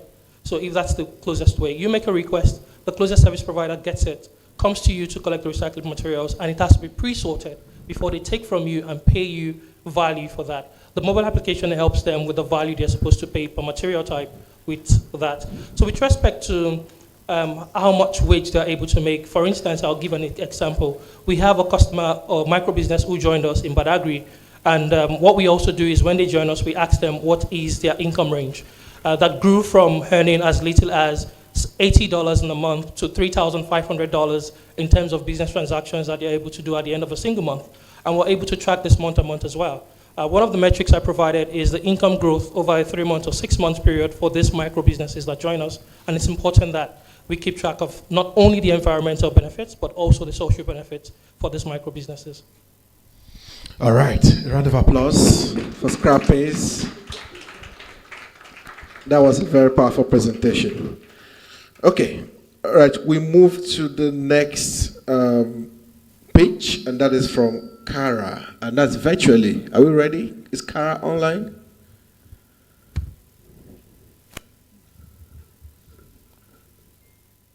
Technically, they can hear us, right? Hi. Okay, all right. Okay. Are you ready? Please, can you pull up his presentation? Yeah, can you give me rights to okay. scroll? To scroll? Okay, can we do that?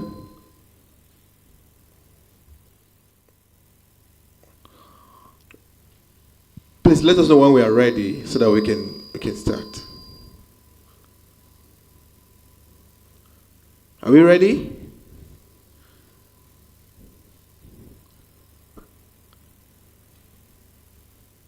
I still can't scroll.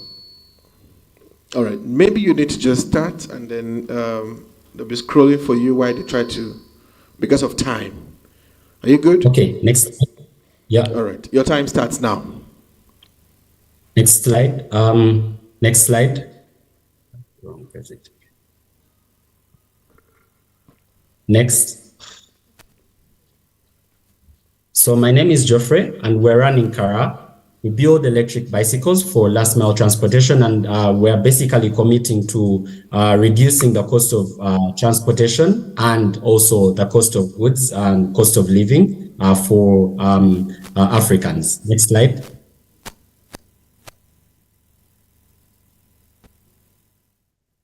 So we're a team of 3, me, my colleague Bertram, and our CTO Pauline.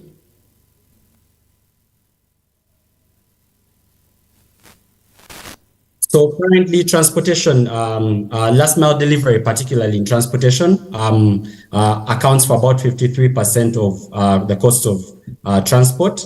And this is because most of the riders typically have to use normal motorcycles or normal bicycles to do most of these deliveries. And the bicycles are very manual, while the motorcycles use fuel, which is very expensive and reduces their earnings daily.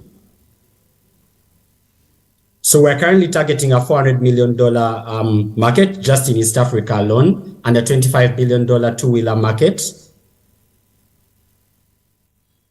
And what we are basically building is better than the existing alternatives, which would have been the European electric bicycles that are typically imported in most countries, and with very difficult parts to find, very difficult to service and maintain locally, and inability to carry a lot of cargo.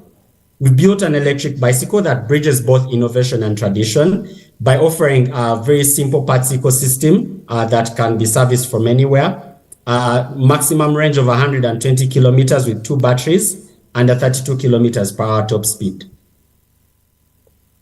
We also have a rider app that enables the riders to manage their bicycle, monitor their battery life, and also will soon be integrated with e-commerce platforms and logistics platforms to give them access to work opportunities. We sell our bicycles at $850, and we also charge a $135 ride-to-own down payment with a $16 per week payment.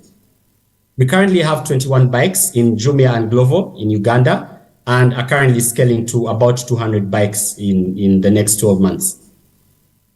Our bicycles enable our riders earn about 54% more than normal bicycles and 2% more than motorcycles, which is really interesting.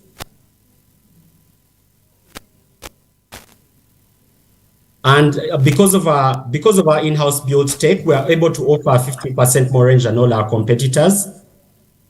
And we're currently looking for $350,000 to enable us scale into more value chains like food delivery and e-commerce, last mile transportation of agricultural produce, and transportation of FMCG products. That's my pitch. Thank you so much. Okay, I just wanted to mention that, we have nearly 50 persons online, and many investors are also online. Please, if you're an investor online, you want to ask a question, please also feel free to ask that question. So now we have 5 minutes for questions. Any question? Any question online? Technica, help me if there are any question online. Please signal me. No questions? No? All right, we have one question in the room.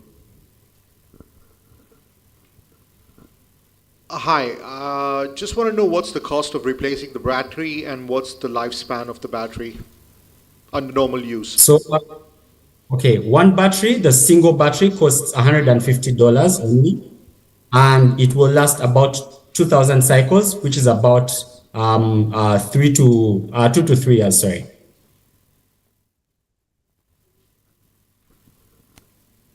Okay. Okay, please help me with the mic.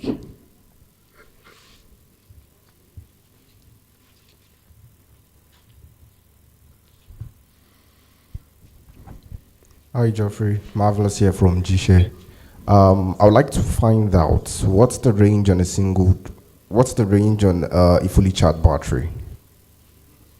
So a single battery gives you 60 kilometers on one charge, and with a dual battery, you can hit up to 120 kilometers on one charge. Our bicycles are also charged using a Type-C charger, so you can charge the bicycles from anywhere. You can charge a mobile phone.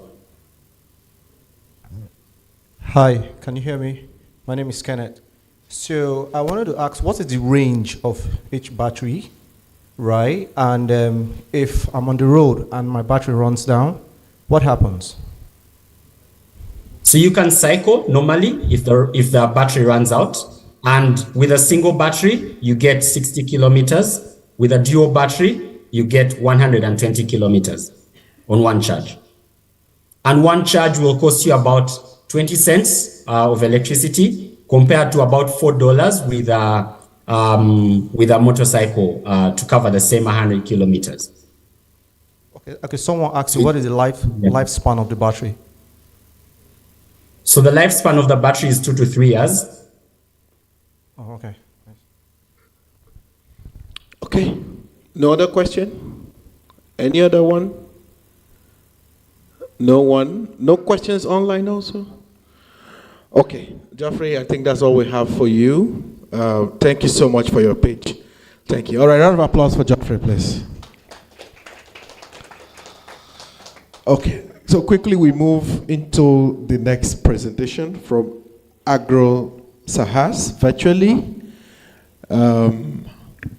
Anyone from Agro Sahas? You need to unmute if you're muted, please. No one? Technical, help me.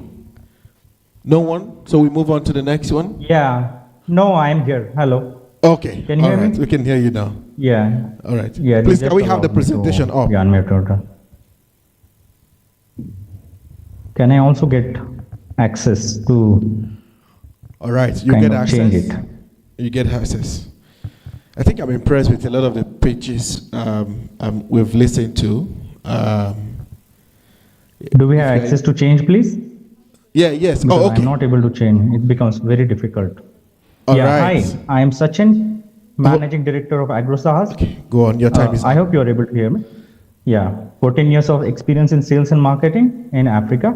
AgroSahas is the only organic focused hybrid online-offline model of agro-processing and app ecosystem suitable for Africa, currently working with 10,000 farmers in Uganda. We are seeking $3.5 million phase-wise, starting with $750,000 for scaling in East Africa and increasing the capacity for agro-processing. So we are app-enabled circular economy model where, So we are app-enabled circular economy model where we are training farmers into organic, buying their produce, storing and processing, supplying to poultry, piggeries, animal feed companies, processing animal waste, and supplying that climate resilient fertilizers and pesticides back to the farmers, all enabled by and facilitated by our app-enabled ecosystem. So our market is huge for organic agro-processing, $4.5 billion in East Africa and Europe. We are working with 10,000 farmers. We still have to reach to 82 million farmers in East Africa. So this is our app ecosystem where we are developing artificial intelligence and machine learning enabled farm data analysis with the help of Farm ERP, weather, crop, pest, and price data prediction coming to the farmer's health. Also vendor ecosystem, which is helping farmers to increase their productivity. In the end, we are providing farmers with the access to certification and the off-takers. So since 2020, we have processed about 12,000 metric tons of grains, 600 metric tons of organic fertilizers and pesticides sold. Our app has been also launched and trialed by more than 100 users. We are having 800 happy customers in Uganda in all sizes. And our revenues are continuously driven by market expansion as well as supply chain and product innovation. We started with $60,000 internal capital. We have grown 30% year on year with gross profit margin. And last year we invested about $150,000 into the capex, which has given us increase in the gross profit and net profit margins. And we believe with the investment new funding which can come in, we can grow our revenues by at least $47 million in next 3 years. And this is the phase-wise investment we are talking about. We want first tranche of $750,000. We are looking for investing this money into expanding app ecosystem to other countries in East Africa. And this is going to be supported by expanding our processing capacity which is going to help us to be profitable as well as work on developing our offline channels and working capital enhancements.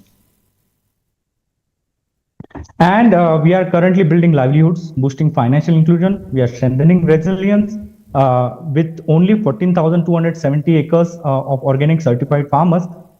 We have supplied like 2 metric tons of organic pesticides and 840 metric tons of organic fertilizer. We are improving biodiversity, soil conservation, and carbon sequestration. We estimated at about 1,000 metric tons of carbon emissions we have saved in last 3 years.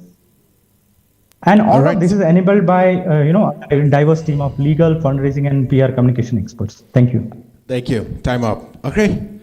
All right. Yeah. Any questions in the room? Real quick. Anyone? Okay. All right. Thanks. If you're online, you also have a question, please indicate so that you speak next after now. Go on, please. Thanks for your very interesting presentation.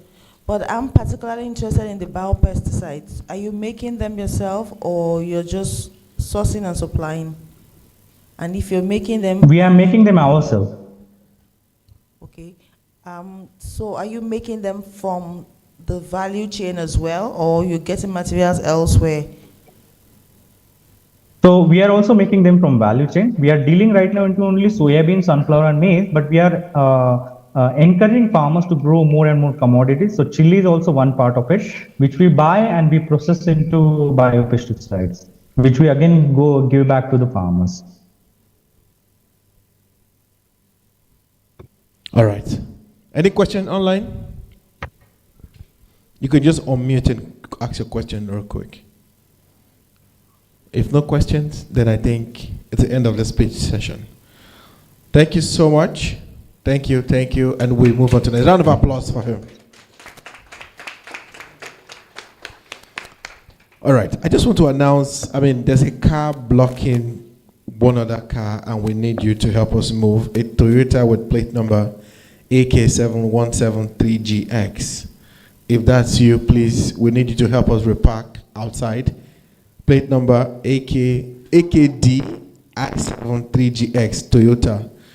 Okay, thank you so much.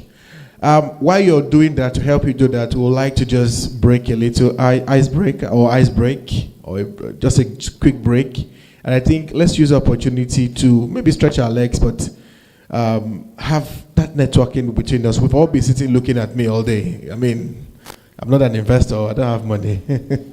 Okay, so please, let's say hello. We have 2 minutes, 3 minutes, then we are back again for the next page. But most importantly, please, let's interact with ourselves. The person sitting close to you, if you've not introduced yourself to that person, say hello to the person close to you and tell the person what you do real quick as we just take this 2 minutes, 3 minutes break, and then we are back. Yes, please. 3 minutes. You also have a timer on though for you. 3 minutes and we're back. Those of us online also, we don't want you to leave your decks. It's just a 3 minutes break. Those of us online, you may want to put in the comments, in the comment section, tell us who you are, what you do. And I like to say it's best when we have these virtual introductions. You can pick the person's name and look up the person on LinkedIn. That's another very beautiful way to do it. So once you drop that comment in the comment section, tell us your name, what you do, your company, who you work for, in the comment section for those of us online. And as a way to network, you may want to copy that real quick and then look for that person on LinkedIn and have that connection. You don't know what that conversation will be like. And because we have investors online, it will be good for you to share in the comment section, those of us online, what you do. You don't know which investor may want to look you up real quick. So we have this for the next 3 minutes as we allow people in the room to stretch their legs and just have something to drink and come back real quick.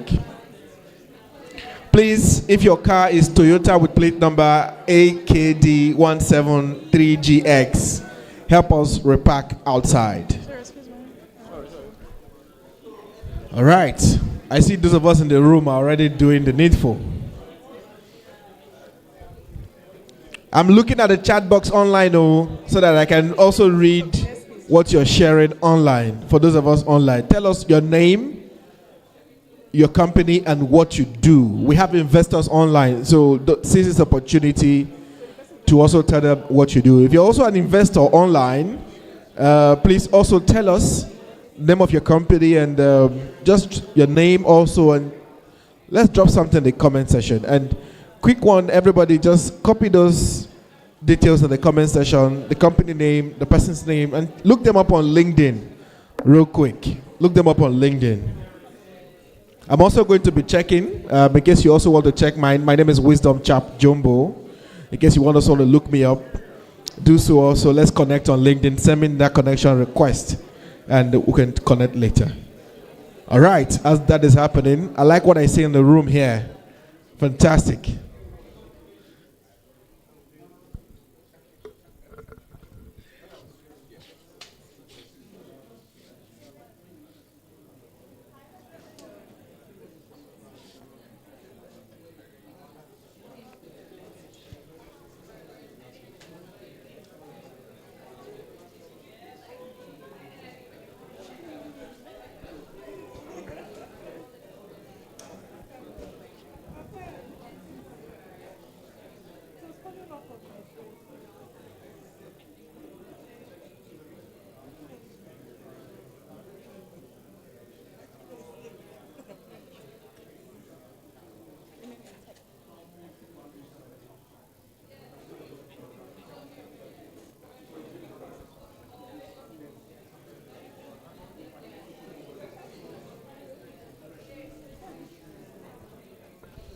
All right, I think our time is up. Ladies and gentlemen, please, may we have our seats, please, please. May we have our seats, please. Ladies and gentlemen, please, let's have our seats.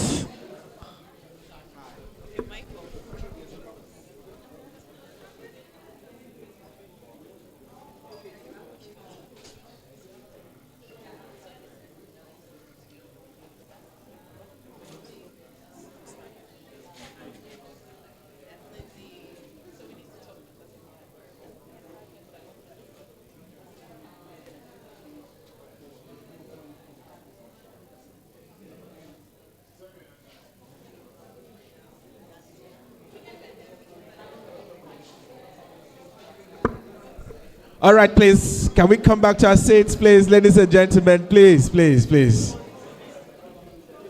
We want to move into the next speech session, please. And the next speech is Uwana Energy. Uwana is in the building, right? Correct? Someone from Uwana is here? Okay. Tech, let's prepare for Uwana Energy. Can we have our seats, ladies and gentlemen, please? I see people behind. Please, let's have our seats. There will be time for more networking and conversations. I promise. I promise. It's a beauty of coming to this kind of gatherings. You must network. You must meet someone new. All right. I see people standing behind. I don't want anybody standing, please. Except Stephanie, every other person have their seats. I beg you. Except Stephanie, everybody, let's have our seats. Thank you. Thank you.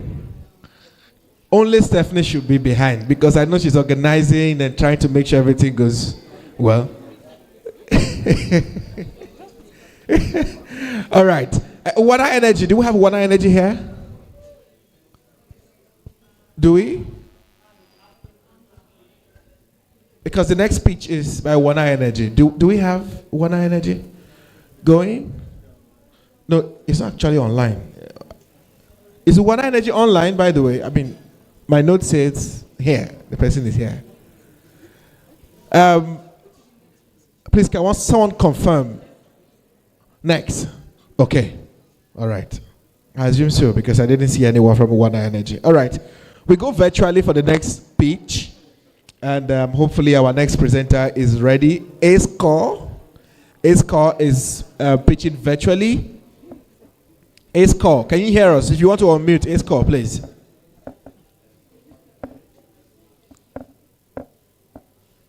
AceCore, can you hear us?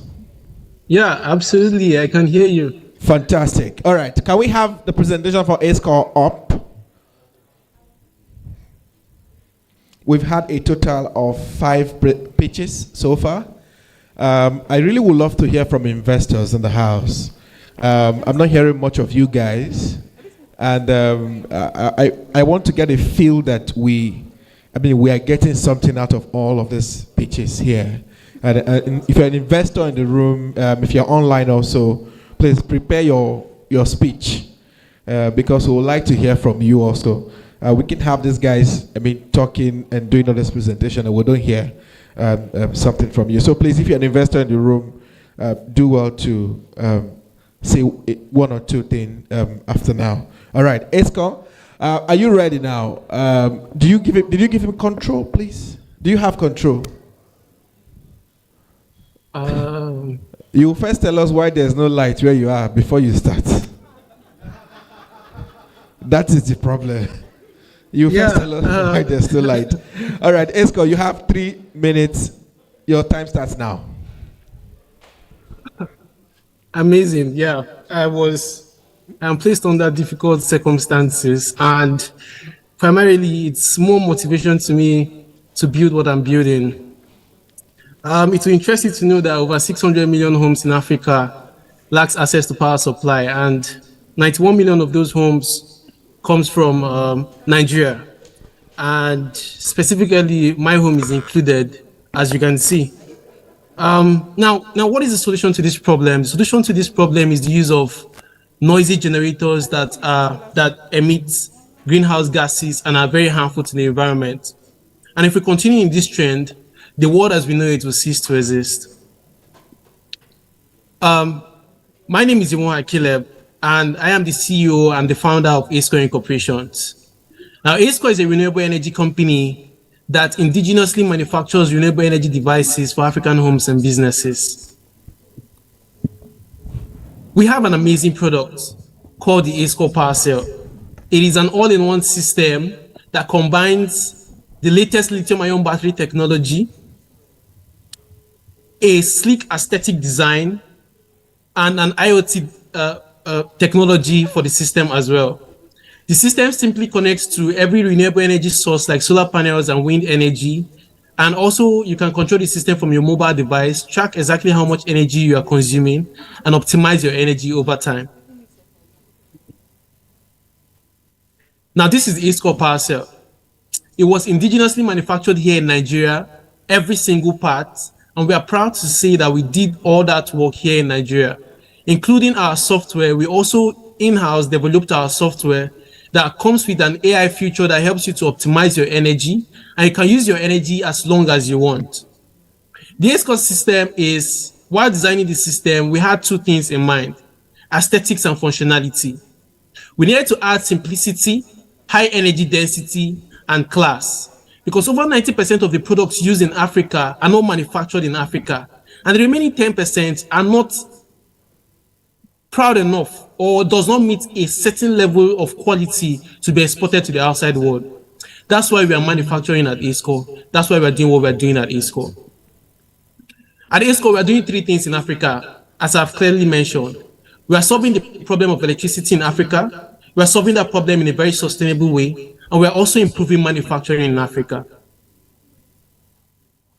Our product comes with, it's compact, super easy to deploy, comes with an advanced software, it has a high power capacity, a high storage capacity, and it's all manufactured here in Nigeria.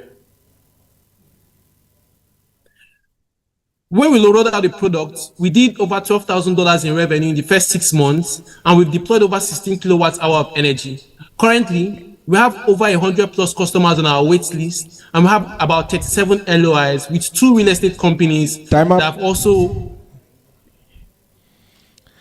inquired about the product. All right, thank you. A round of applause for him.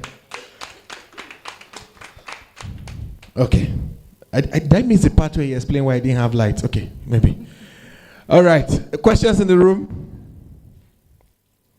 Any questions? All right. Is he still there? Okay. Yeah, great solution. Just wondering why you're choosing to manufacture Are you doing the batteries and the inverter and the solar panels, or are you just focusing on one aspect of that value chain that you're manufacturing? And then why are you choosing to manufacture? Like, what's the problem there that you saw? Well, yeah, I'm going to talk about this from the perspective of passion. Why are we manufacturing in Africa? Over 90% of the products that are used in Africa are not manufactured in Africa. During the COVID-19, I personally, firsthand, experienced what it means to lack access to the outside world. For me, it was food. Where I was stuck, I lacked access to food because they cut off the borders, people were not able to move. And it actually showed me what the world could turn out to be if we are locked out from the outside world. That's why we are doing in-house manufacturing in Africa. We want to improve our manufacturing, improve our the viability of it economically, and also employ people around our communities. That is what it is for us personally. So your second question was if we are doing the storage device here in Nigeria. We are doing just the storage device. We are not yet doing the solar panels or the lithium batteries. We are doing just the storage device here in Nigeria. Thank you.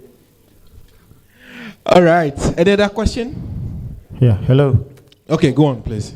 Okay, my name is Joshua. And then my question is, what and what can this, your technology carry? Like ACs, refrigerators, stuff like that. Thank you very much for that wonderful question, Joshua. Our system can power virtually everything in your home, from your light bulbs to your laptops and down to your water pumps. Our system can power every single thing in your home. Thank you very much. All right. Okay, any other question online? You have not answered my own question. I'm coming to you again. All right, don't mind me, just kidding. Okay, can we say, okay, no, that question, we can move on. All right. Okay, thank you so much. It's called a round of applause. All right, I think the next speech is by JC. JC in the house? Ah, perfect. All right, round of applause for JC. Can we have their presentation up? Perfect. Any clickers? Great. Okay, please, you point the clicker to the screen so that you don't waste time. Let us know when you're ready. You good? Press or test if it did work. Okay. All right, your time starts now.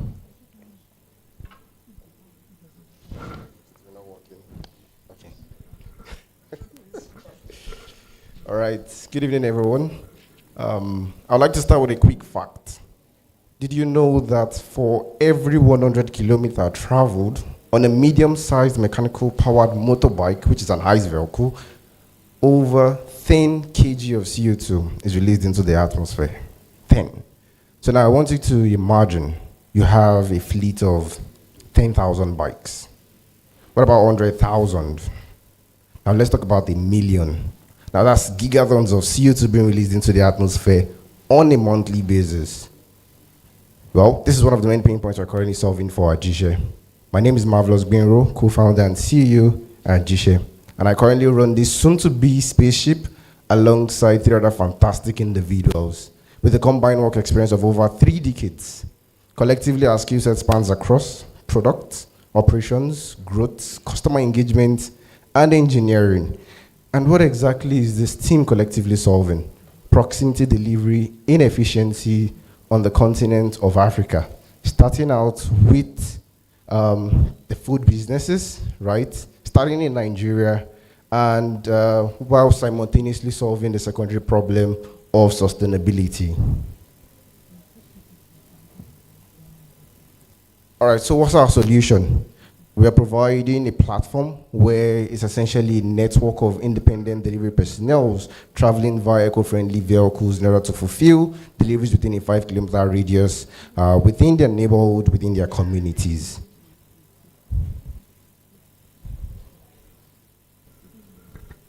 So how does it work? We have 3 products within our pipeline, within our ecosystem, and we have other solutions as well called Proxima, which is essentially Gshare in itself as an API, thereby enabling other e-commerce partners to leverage the proximity delivery infrastructure that we've currently built at Gshare.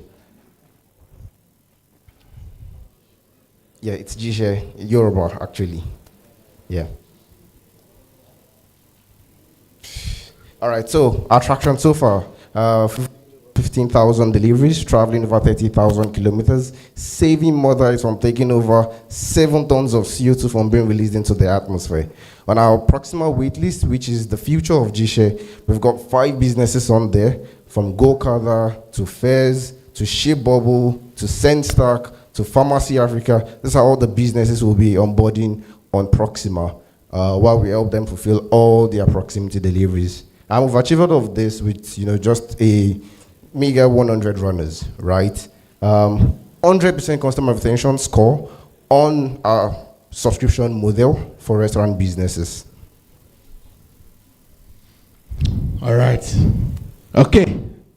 Thank you so much. Time is up.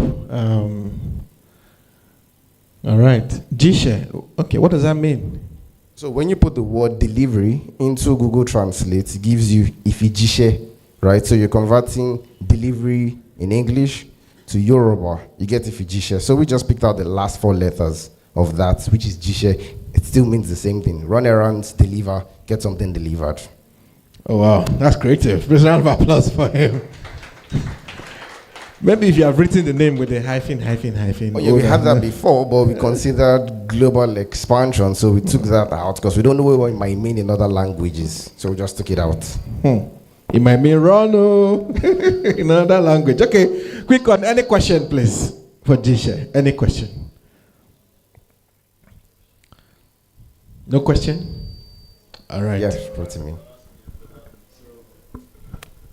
So I guess one thing I'm curious about is it seems like every day there's a new delivery company popping up specifically in the Lekki axis. And so it'd be interesting to understand, like, as you go out there to speak to investors and so on and so forth, like, how are you, Proxima, you said, is the future of your company. So how does it differ from maybe something else that's inside one of the other delivery bike companies? So good thing is we're going almost 2 years actually now, right? So we're not exactly new. I've tested the idea of food delivery in Africa, in Nigeria specifically. It's not a profitable business. DoorDash, the global food delivery giant, or Behemoth, doesn't make money, right? They're still running at losses. And so that took us back to the drawing board and said, hey guys, if the guys who have all the capital in the world can't become profitable from food delivery, what do you essentially need to do to be different to build a sustainable and profitable business? And that got us to fulfillment, right? A lot of demand drivers exist in the market. Which are the other existing partners? How we see the ability for us to become collaborators of them, right? We essentially just provide the engine for proximity deliveries. Now that's deliveries within a 5-kilometer radius, and we connect to everybody via Proxima. And you just ship that into our engine, and our guys, the fulfillment partners, are ready to pick up those meals and deliver, and we just take commissions off of everybody's money, and of course we make money that way. And we don't have to generate demand that way, which means we don't need any marketing budgets. All we just need to do is partner with everybody who's existing out there now. Fantastic. A round of applause for him. Any questions from investors? Any question? Okay. All right. Thank you so much. Hello. Round of applause. Is that a question? Someone speaking? Yep. Online. All right. Go on, please. Oh, my name is Geoffrey, founder of Kara. You mentioned that you use e-bikes. I think we talked, 1 or 2 days ago on LinkedIn. I didn't know you use e-bikes. How many do you have in your fleet? Do you intend to expand mostly with eco-friendly bicycles? And generally, what's your mobility mix for your last mile fulfillment? Collaboration question, yeah. Yeah, yeah, of course, of course. We tested the idea of e-bikes model, right? It's still very costly, right? So majority of our fleet right now doesn't exist, with the use of e-bikes. We've just run test phases with e-bikes from businesses like Bikey to Simba, and we're having talks with also other partners, which is why I'm talking with you on LinkedIn at the moment, right? And so we're looking to that being the future to enable the guys who currently use sport bicycles to fulfill deliveries to deliver more, right? Because you have a battery-powered bike that can go further and, of course, can travel faster. So for us, that's, again, the future in order to easily scale Proxima to other markets. You won't talk to me. Me, I don't have money, Avi. All right. Thank you so much, Jisha, for that. A round of applause again for him. And that question on why every new delivery people around Lekki has is, maybe that area is profitable. You can never tell. All right, the next speech is by Pear Carbon. Pear Carbon is online. Can you confirm you can hear us, Pear Carbon? Any rep from Pear Carbon? Going? Unmute yourself, please, in case you're speaking. Going? No one? Pear Carbon, you there? Hello? Yes, I can hear you. All right. Were you in the living room when you heard me? Okay, no. Please, up with the presentation.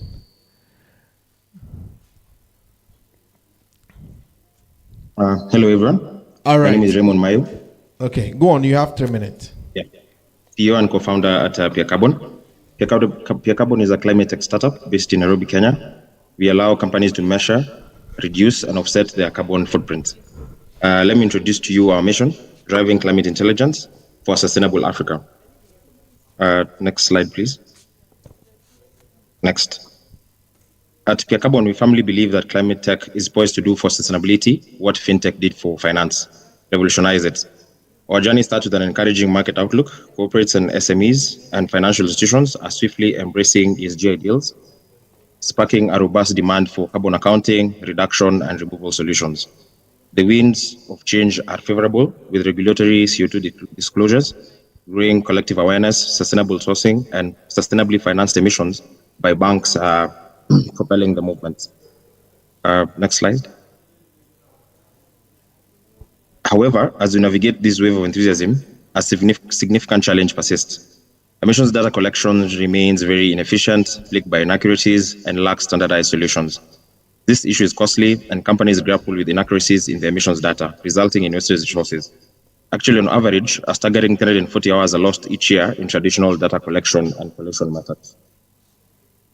Our response to this challenge is Sustain, our flagship software, a comprehensive solution that empowers businesses with secure and seamless access to trusted emissions accounting, advanced analytics, and offsetting capabilities. Our sustainability as a service strategy fosters collaborations and creating value realization. With unmatched accuracy, we provide custom climate mitigation plans, high-quality carbon credits for offsetting, and mobilization of local resources for impactful climate adaptation and mitigation projects. As you can see, these are some of the visualizations from our software, Scope 1, Scope 2, Scope 3 measuring as well, and also the analytics and offsetting page. Our business model is designed for impact with subscription-based offerings. Our API-oriented integrations are at its core. Our platform caters for various use cases, including sustainability as a service, ESG sustainability consultancy, where we work with consultants, Scope 3 data exchange, and financed emissions as a service, making it comprehensive solutions for climate intelligence.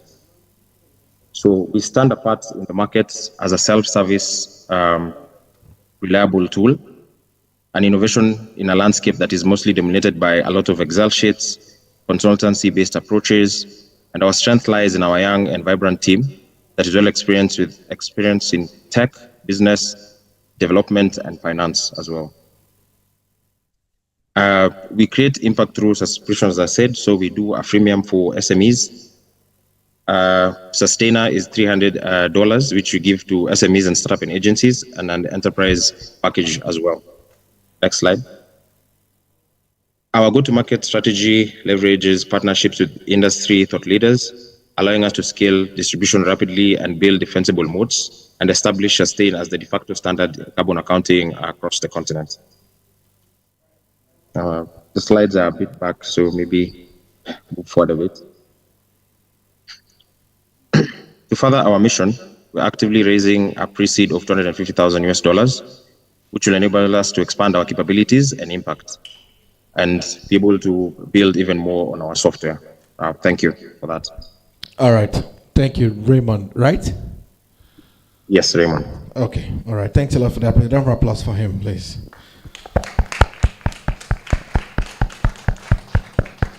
All right. Any questions for Raymond? Any questions? No questions? No questions. Online, any questions? Okay. In absence of any questions, please, round of applause once again for Raymond. Okay, we move now to the next presentation, and the pitch is from Earthbound. Earthbound. Earthbound is in the room. All right. Finally, a lady is coming to present. Finally. You have 4 minutes. Okay, please, a presentation up. Okay. Earthbound. All right. Your time starts now. So imagine powering Africa's economic development to the sound of something other than the deafening roar of a diesel or petrol generator. Instead, think of the silent power of the sun. Today, in Nigeria, over 200 million people are connected to the grid, but we know only half of them actually have connection, and that results in only 16 to 18 hours of sporadic blackouts per day. Now, imagine running a factory on that, or a hospital, or any business really. For African businesses, they cite energy as their #1 energy cost, right? Their highest expense. That's higher than rent, higher than salaries. And it's a more pressing issue than even our loudly talked about corruption woes. Instead, Africa loses over 100 billion in GDP every year and spends 30 billion in fuel costs. Now, because of this, in Nigeria, they're spending 22 billion on fuel. That includes households and businesses, but businesses especially, who use energy to generate revenue. Now, this is not only a challenge and problem in economic growth, in a missed opportunity in environmental sustainability and global leadership, but it's a gap that we're looking to solve. The energy penetration across Nigeria is less than 1%, and that's mainly due to its high upfront cost. Business owners see it as a luxury good relegated to only high net worth households and multinational corporations. In the past year, and even more, as the price of diesel has tripled and now petrol has tripled, businesses have had to slow down or shut down to solve this. So Earthbound is offering a different approach. We're creating a one-stop shop for small and medium businesses to access reliable, affordable energy.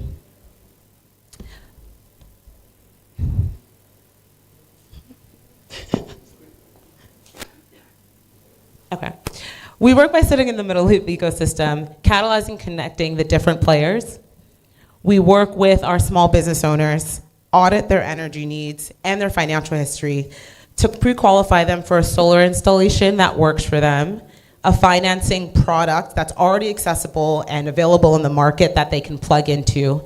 And using that same data, most importantly, we're generating carbon credits that are verifiable back to their energy use, and we can generate revenue to further lower the cost of solar. Now, any business can find us on our WhatsApp bot or our site, answer a few questions, and we take them through the rest of the process. We create a streamlined way to reduce the complexity of finding solar for small business owners that are fully focused on everything else that they need to solve and run their business every day. Now, the key differentiators for us and what we're offering SMBs is hinged on three components. The first is SMB centricity. So rather than trying to be an all-in-one provider for the market, we're hyper-focusing on businesses that use energy as an input to drive revenue. That allows us to focus not only on understanding the right solar installation that works for them. With their mostly daytime use, we can lower the cost of energy that we need to install while also maintaining high quality. But then on the lender side, we're making sure that we're providing them with high return, low risk opportunities that help them meet their own targets. The second piece is the carbon offset market. And in that sense, we are essentially focusing on Africa's unique use on carbon emitting generators. So whether it's 100 million metric tons emitted by across the continent in generators, or the 20% equivalent of the vehicle emission use, we're focusing on offsetting that and transitioning them and including them in the carbon market transition. Thank you. All right. Now, we're going through the questions real quick. And my first question before I go into the audience is, I mean, we hear a lot of this. I mean, what's happening in this space? I want to speak specifically, what is your own unique offering at Edbond? Very uniquely. What will be different from what the others are doing? Our biggest focus is the SMB and the carbon credit-based subsidization. So rather than relying on government regulation that is rapidly changing with every new administration, focusing on voluntary carbon credit markets that offer their own unaligned benefits allows us to further cut the cost of solar. The second piece is really focusing on what's already in the market. We're not trying to be a lender, we're partnering with lenders in the market to essentially increase the acquisition for their underutilized credit products. Okay. All right, any question? Online. Yes, we have a question online. Please unmute yourself and go on, please.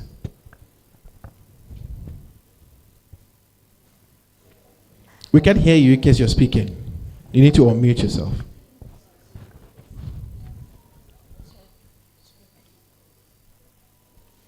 Technical, please check. If no question, we'll move into the room. Please. Hello. So what kind of MSMEs are you looking at? Do you do processing, like if I process dried fruits, or I'm into manufacturing of hardware, like processing tools or anything? Or is it just like offices or white corporates? So we actually focus, our first pilot was actually a small agro-processor. Our target is not necessarily the larger processors that need more than 50 kilowatts of energy or peak energy, but the small agro-processor did ginger, turmeric, garlic. So yes, that's a perfect example. But yes, we also focus on pharmacies where drugs need to be refrigerated and they need that energy source, or medical labs, just as well tailors and seamstresses that have a constant need for energy, and that's directly tied to them being able to stay in business, generate revenue.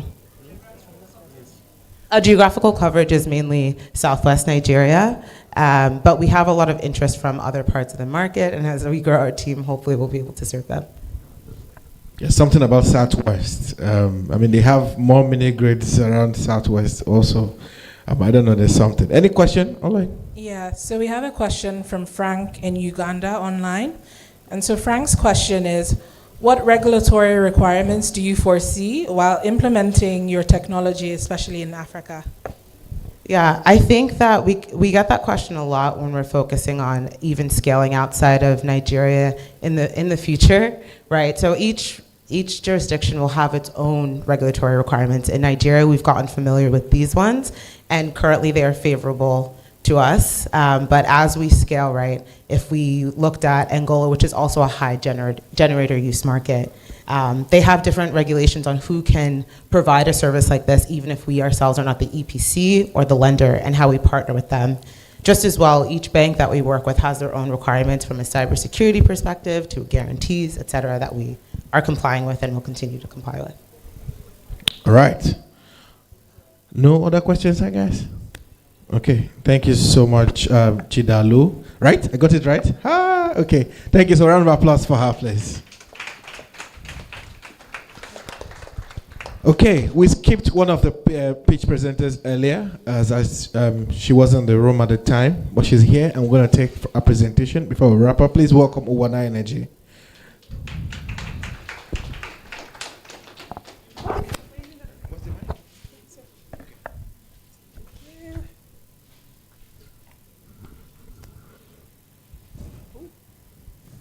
All right, hi everyone. How's everyone doing? Sorry I was a bit late. We're in the middle of executing, but I'm excited to tell you a little bit more about what we're doing at Uwana Energy.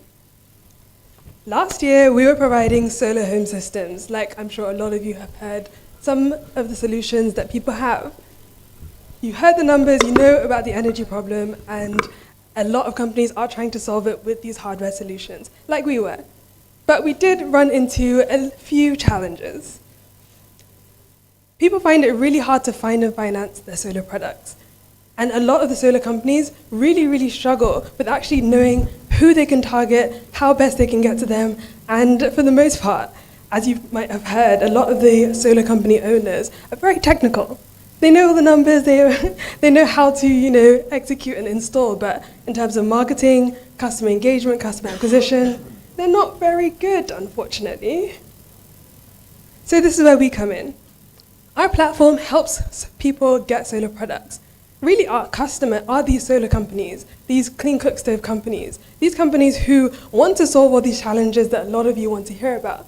Everyone's interested in the global energy transition and climate change, carbon credits, but how are we actually helping these companies to achieve these lofty goals?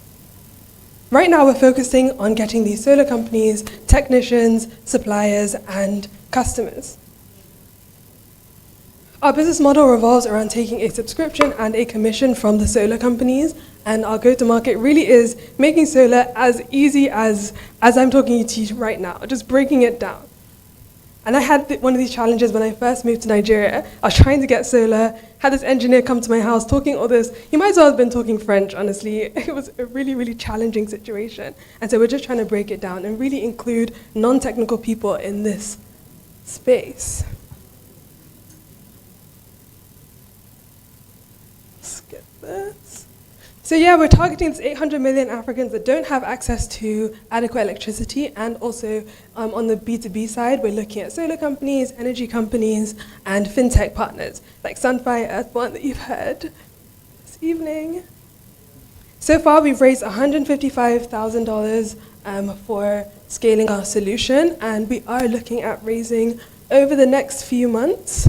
I'm Natasha, the proud co-founder at Uwana Energy. My background is in business and in climate. I worked for a fund in Boston that managed $1 billion towards clean energy projects around the world, but they just were not funding Africa because a lot of the solutions were not scaling. They did not have that ecosystem to actually help them get to that next level. It's all good and well to say, yes, we're going to do this, we're going to get people clean energy, but how are we doing that? How are we going to support these companies? And so we're here to talk to as many people who are leading this clean energy transition, and we're going to provide them with a lot of the services they need. But we don't do this alone. It's really based on collaboration. We want to partner with a lot of these companies who also provide those back-end services and help these solar companies and these energy companies to scale. My co-founder, Tayo, has a background in oil and gas, which a lot of people are surprised about, but he's really passionate about the clean energy transition. And my CTO, Charles, has a background as a 3-time B2B software as a service founder. So with your help, we can get Africans to reclaim their power. Thank you. All right, round of applause. So Natasha, my first question to you is, doing the work for over a period of time now, what would be your experience you want to share, aside probably Nigerians adopting the use of solar, and especially as it relates to what you guys are trying to achieve? Yeah, thanks for the question. So we started out with our 500-watt system. We worked with fintech partners to get it financed. So we did this, you can spread your payments within 3 to 12 months.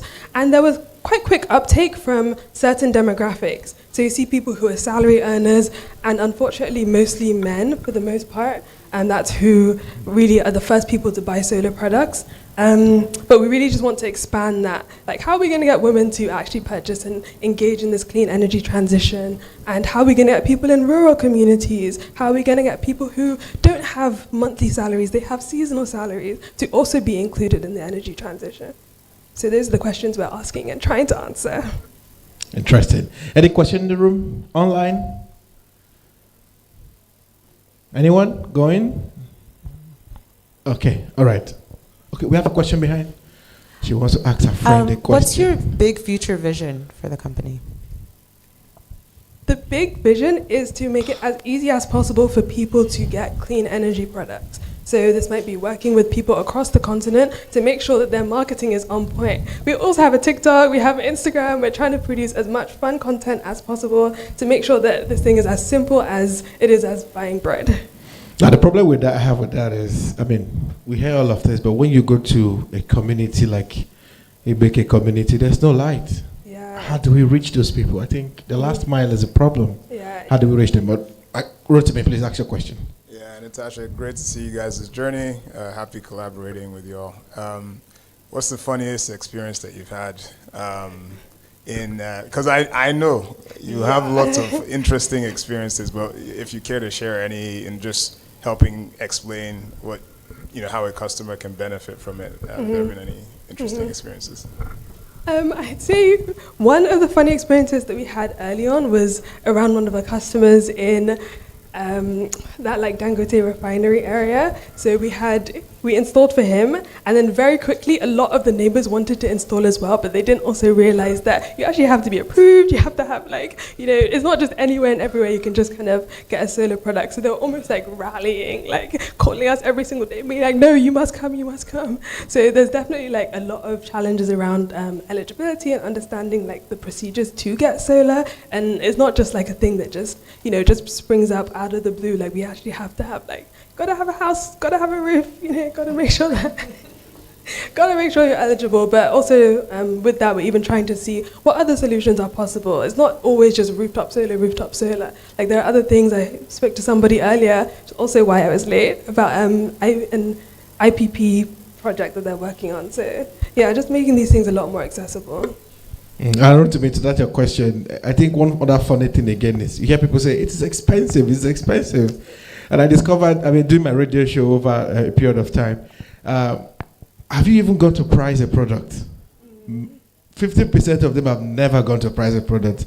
But the hearsays have said, oh, it's expensive. How do you handle those kind of issues or queries sometimes? Yeah, I think like the solar calculator that a lot of us are using, I think has definitely made it really easy. And we're even trying to take that offline, like just text us. Just let us know exactly like what you want to power. We can give you the quote instantly. Working with fintech partners as well definitely helps.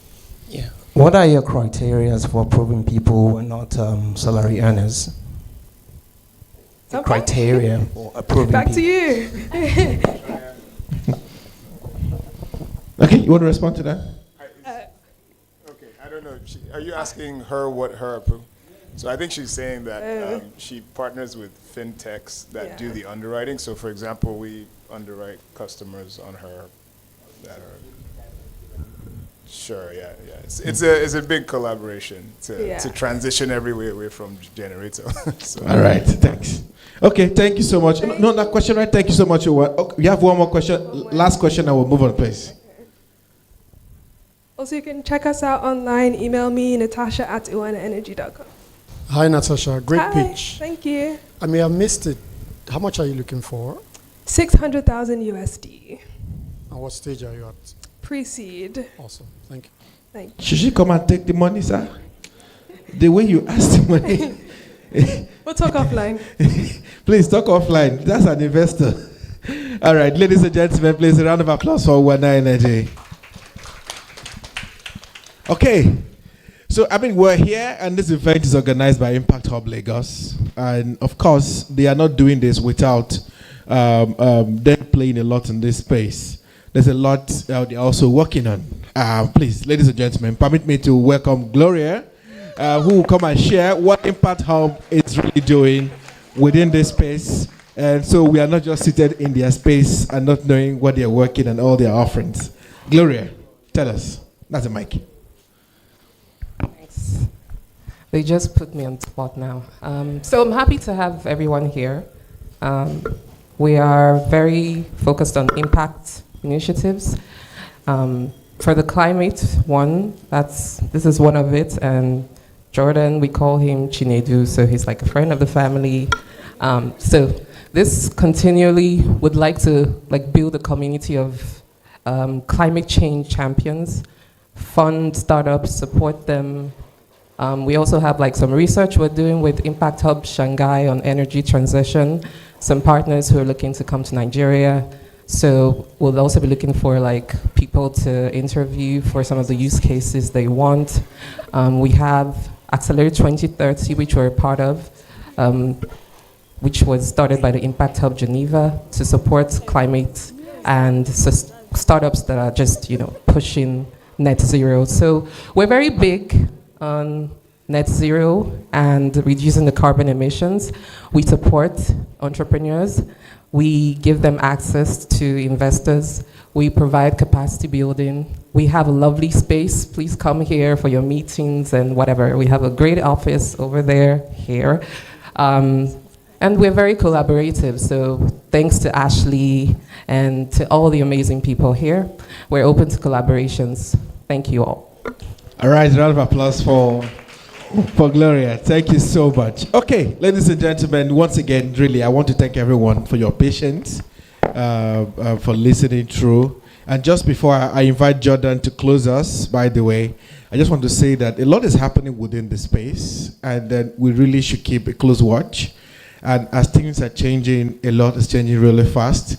A lot is happening also within investment space in the country, due to all the issues we know we have. And please, let's keep tabs on it. And also the energy transition conversation, I'd like to say, as we listen to it more, let's try to humanize conversation more often so people can really relate to it. All right? So, but thanks so much. Jordan, please, you take us away with some very nice words as we close everybody up. It's time to go. Awesome. Thank you so much. Wow, those were some incredible pitches. Just wanted to introduce myself and, first, I'm Jordan Forrester. I was a former Wall Street energy banker, was a recent founder, and yeah, thank you, Impact Hub. There's so many people to thank. This could take an hour, but I'll try to do it in 5 minutes. Cavway, Karina, Gloria, you guys were amazing, and yeah, everyone, hats off. Creating this event. Ian, amazing keynote speech. Thank you so much. To the sponsors, Ashley, Catalyst Fund, FEAT. There were so many collaborators and investors from around the world. Lower Carbon Capital, Greentown Labs from Boston, MIT's The Engine, Azola, Morgan Stanley, Jemima did amazing. And yeah, I really wanted to just talk a little bit about heroes and dreams and a little bit about how this event started. Growing up, I was born in 1985, the year that Michael Jordan was drafted. My dream was actually to, dunk a basketball, play in the NBA, the big leagues. The only problem was I just wasn't really any good. I'm 5'9", I can't really jump. But looking back, at age 10, I remember looking up to Hakeem the Dream Olajuwon, the Nigerian born center for the Houston Rockets, 7'1". He's incredible. I played high school basketball. I like to pass the ball and be part of a team and make assists, but the closest I ever really got to the NBA was taking clients to New York Knicks games when I worked for JP Morgan. I worked for 10 years on Wall Street for Bank of America, Merrill Lynch, in leveraged lending for oil and gas companies. So I've literally sinned. I was financing the folks digging up and burning old dinosaur bones.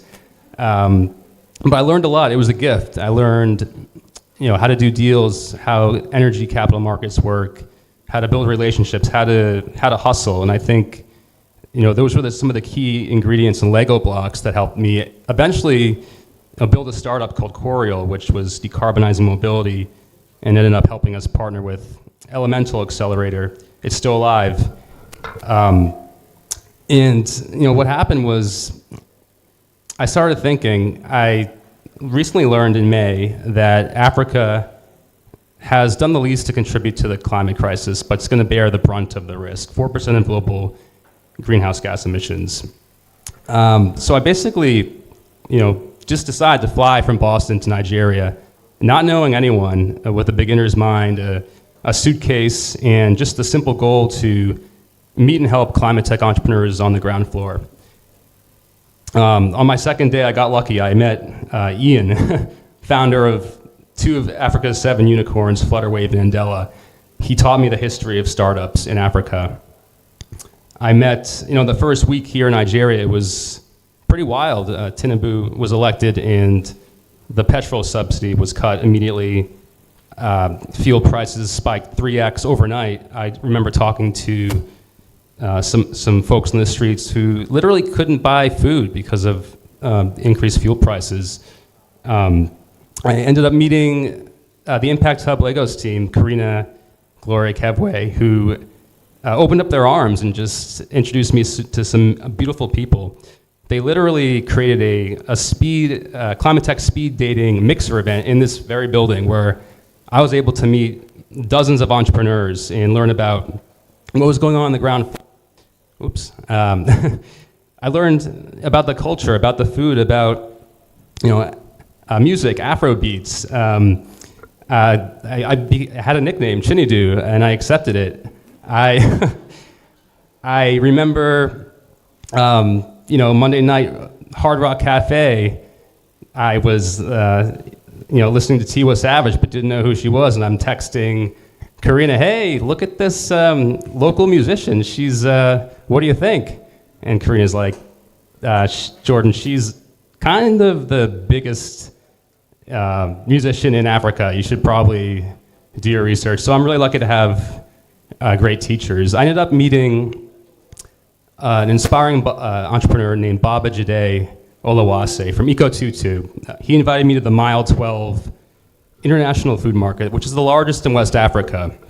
He's building a solution that's off-grid solar-powered cold storage to help reduce food waste and mitigate a massive food endemic. I learned that half the food is literally wasted due to lack of cold chain. It's a tragedy. But he inspired me to run faster and do more. And I asked the entrepreneurs, what do you need? And they said, we would like to meet investors outside of Africa for various reasons that we covered today. I went back to Karina and said, yeah, I met Baba Jide at Mile 12. She goes, "You went to Mile 12?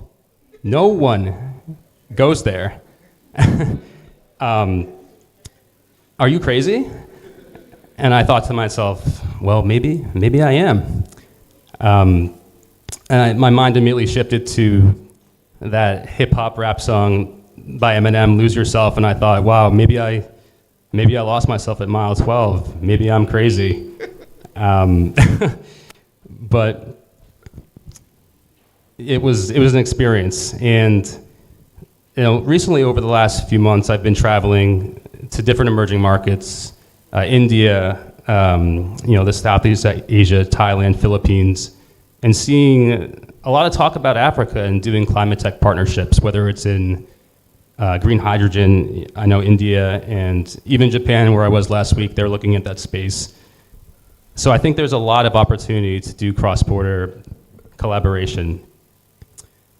And so I'm grateful to be here. Maybe I did not become an NBA player, but I feel honored to be up here and play point guard for Africa's climate tech founders and do what I can to make the connections.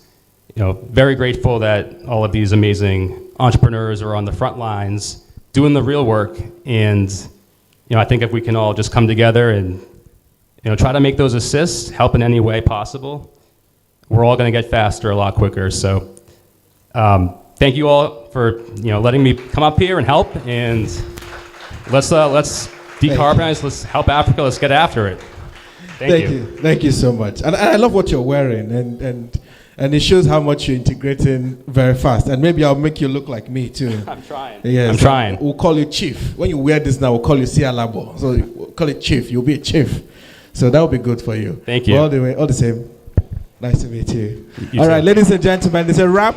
We have some refreshments, and please be kind enough to. Oh, can I say one more thing? Okay, please. Sorry, one more thing. So just to continue with the momentum, we're going to, with Impact Hub, we're going to be creating a Africa Climate Tech or ACT tribe or a way, a WhatsApp group to have everyone who's online and tuned in from the investors and folks from around the world, partner and actually speak with the entrepreneurs and everyone here. So more to come on that. ACT tribe. All right. Thanks a lot, Jordan. Thanks a lot. All right. Like I said before, let's the networking we did before. Let's conclude on it. And by the way, someone from Ekututu is here in case you want to meet up with them. Let's find a way to network and have those conversations. Very important. You don't come to this kind of forums and you don't meet people and have those connections, and you don't know where that might go. Jordan, you agree? I agree. I agree. Let's all do right. it. Ladies and gentlemen, thanks so much. Let's have some photos, by the way. I hear we can all maybe take some photos, and the cameraman is around while we wait for, some 2 minutes for the refreshments to be ready. But please do have something to bite, to eat, just before you get home. I know it's already late. But thanks so much. I'm taking the first picture with Jordan, by the way. Where's the cameraman? All right, don't go. Let's take a photo.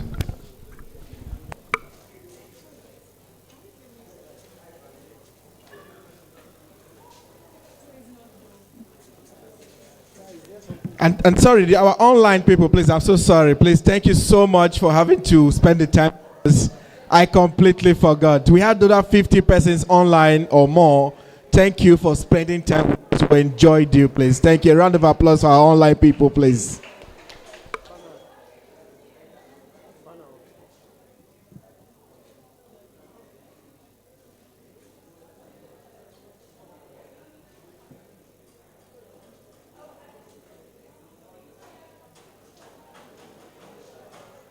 Recording stopped.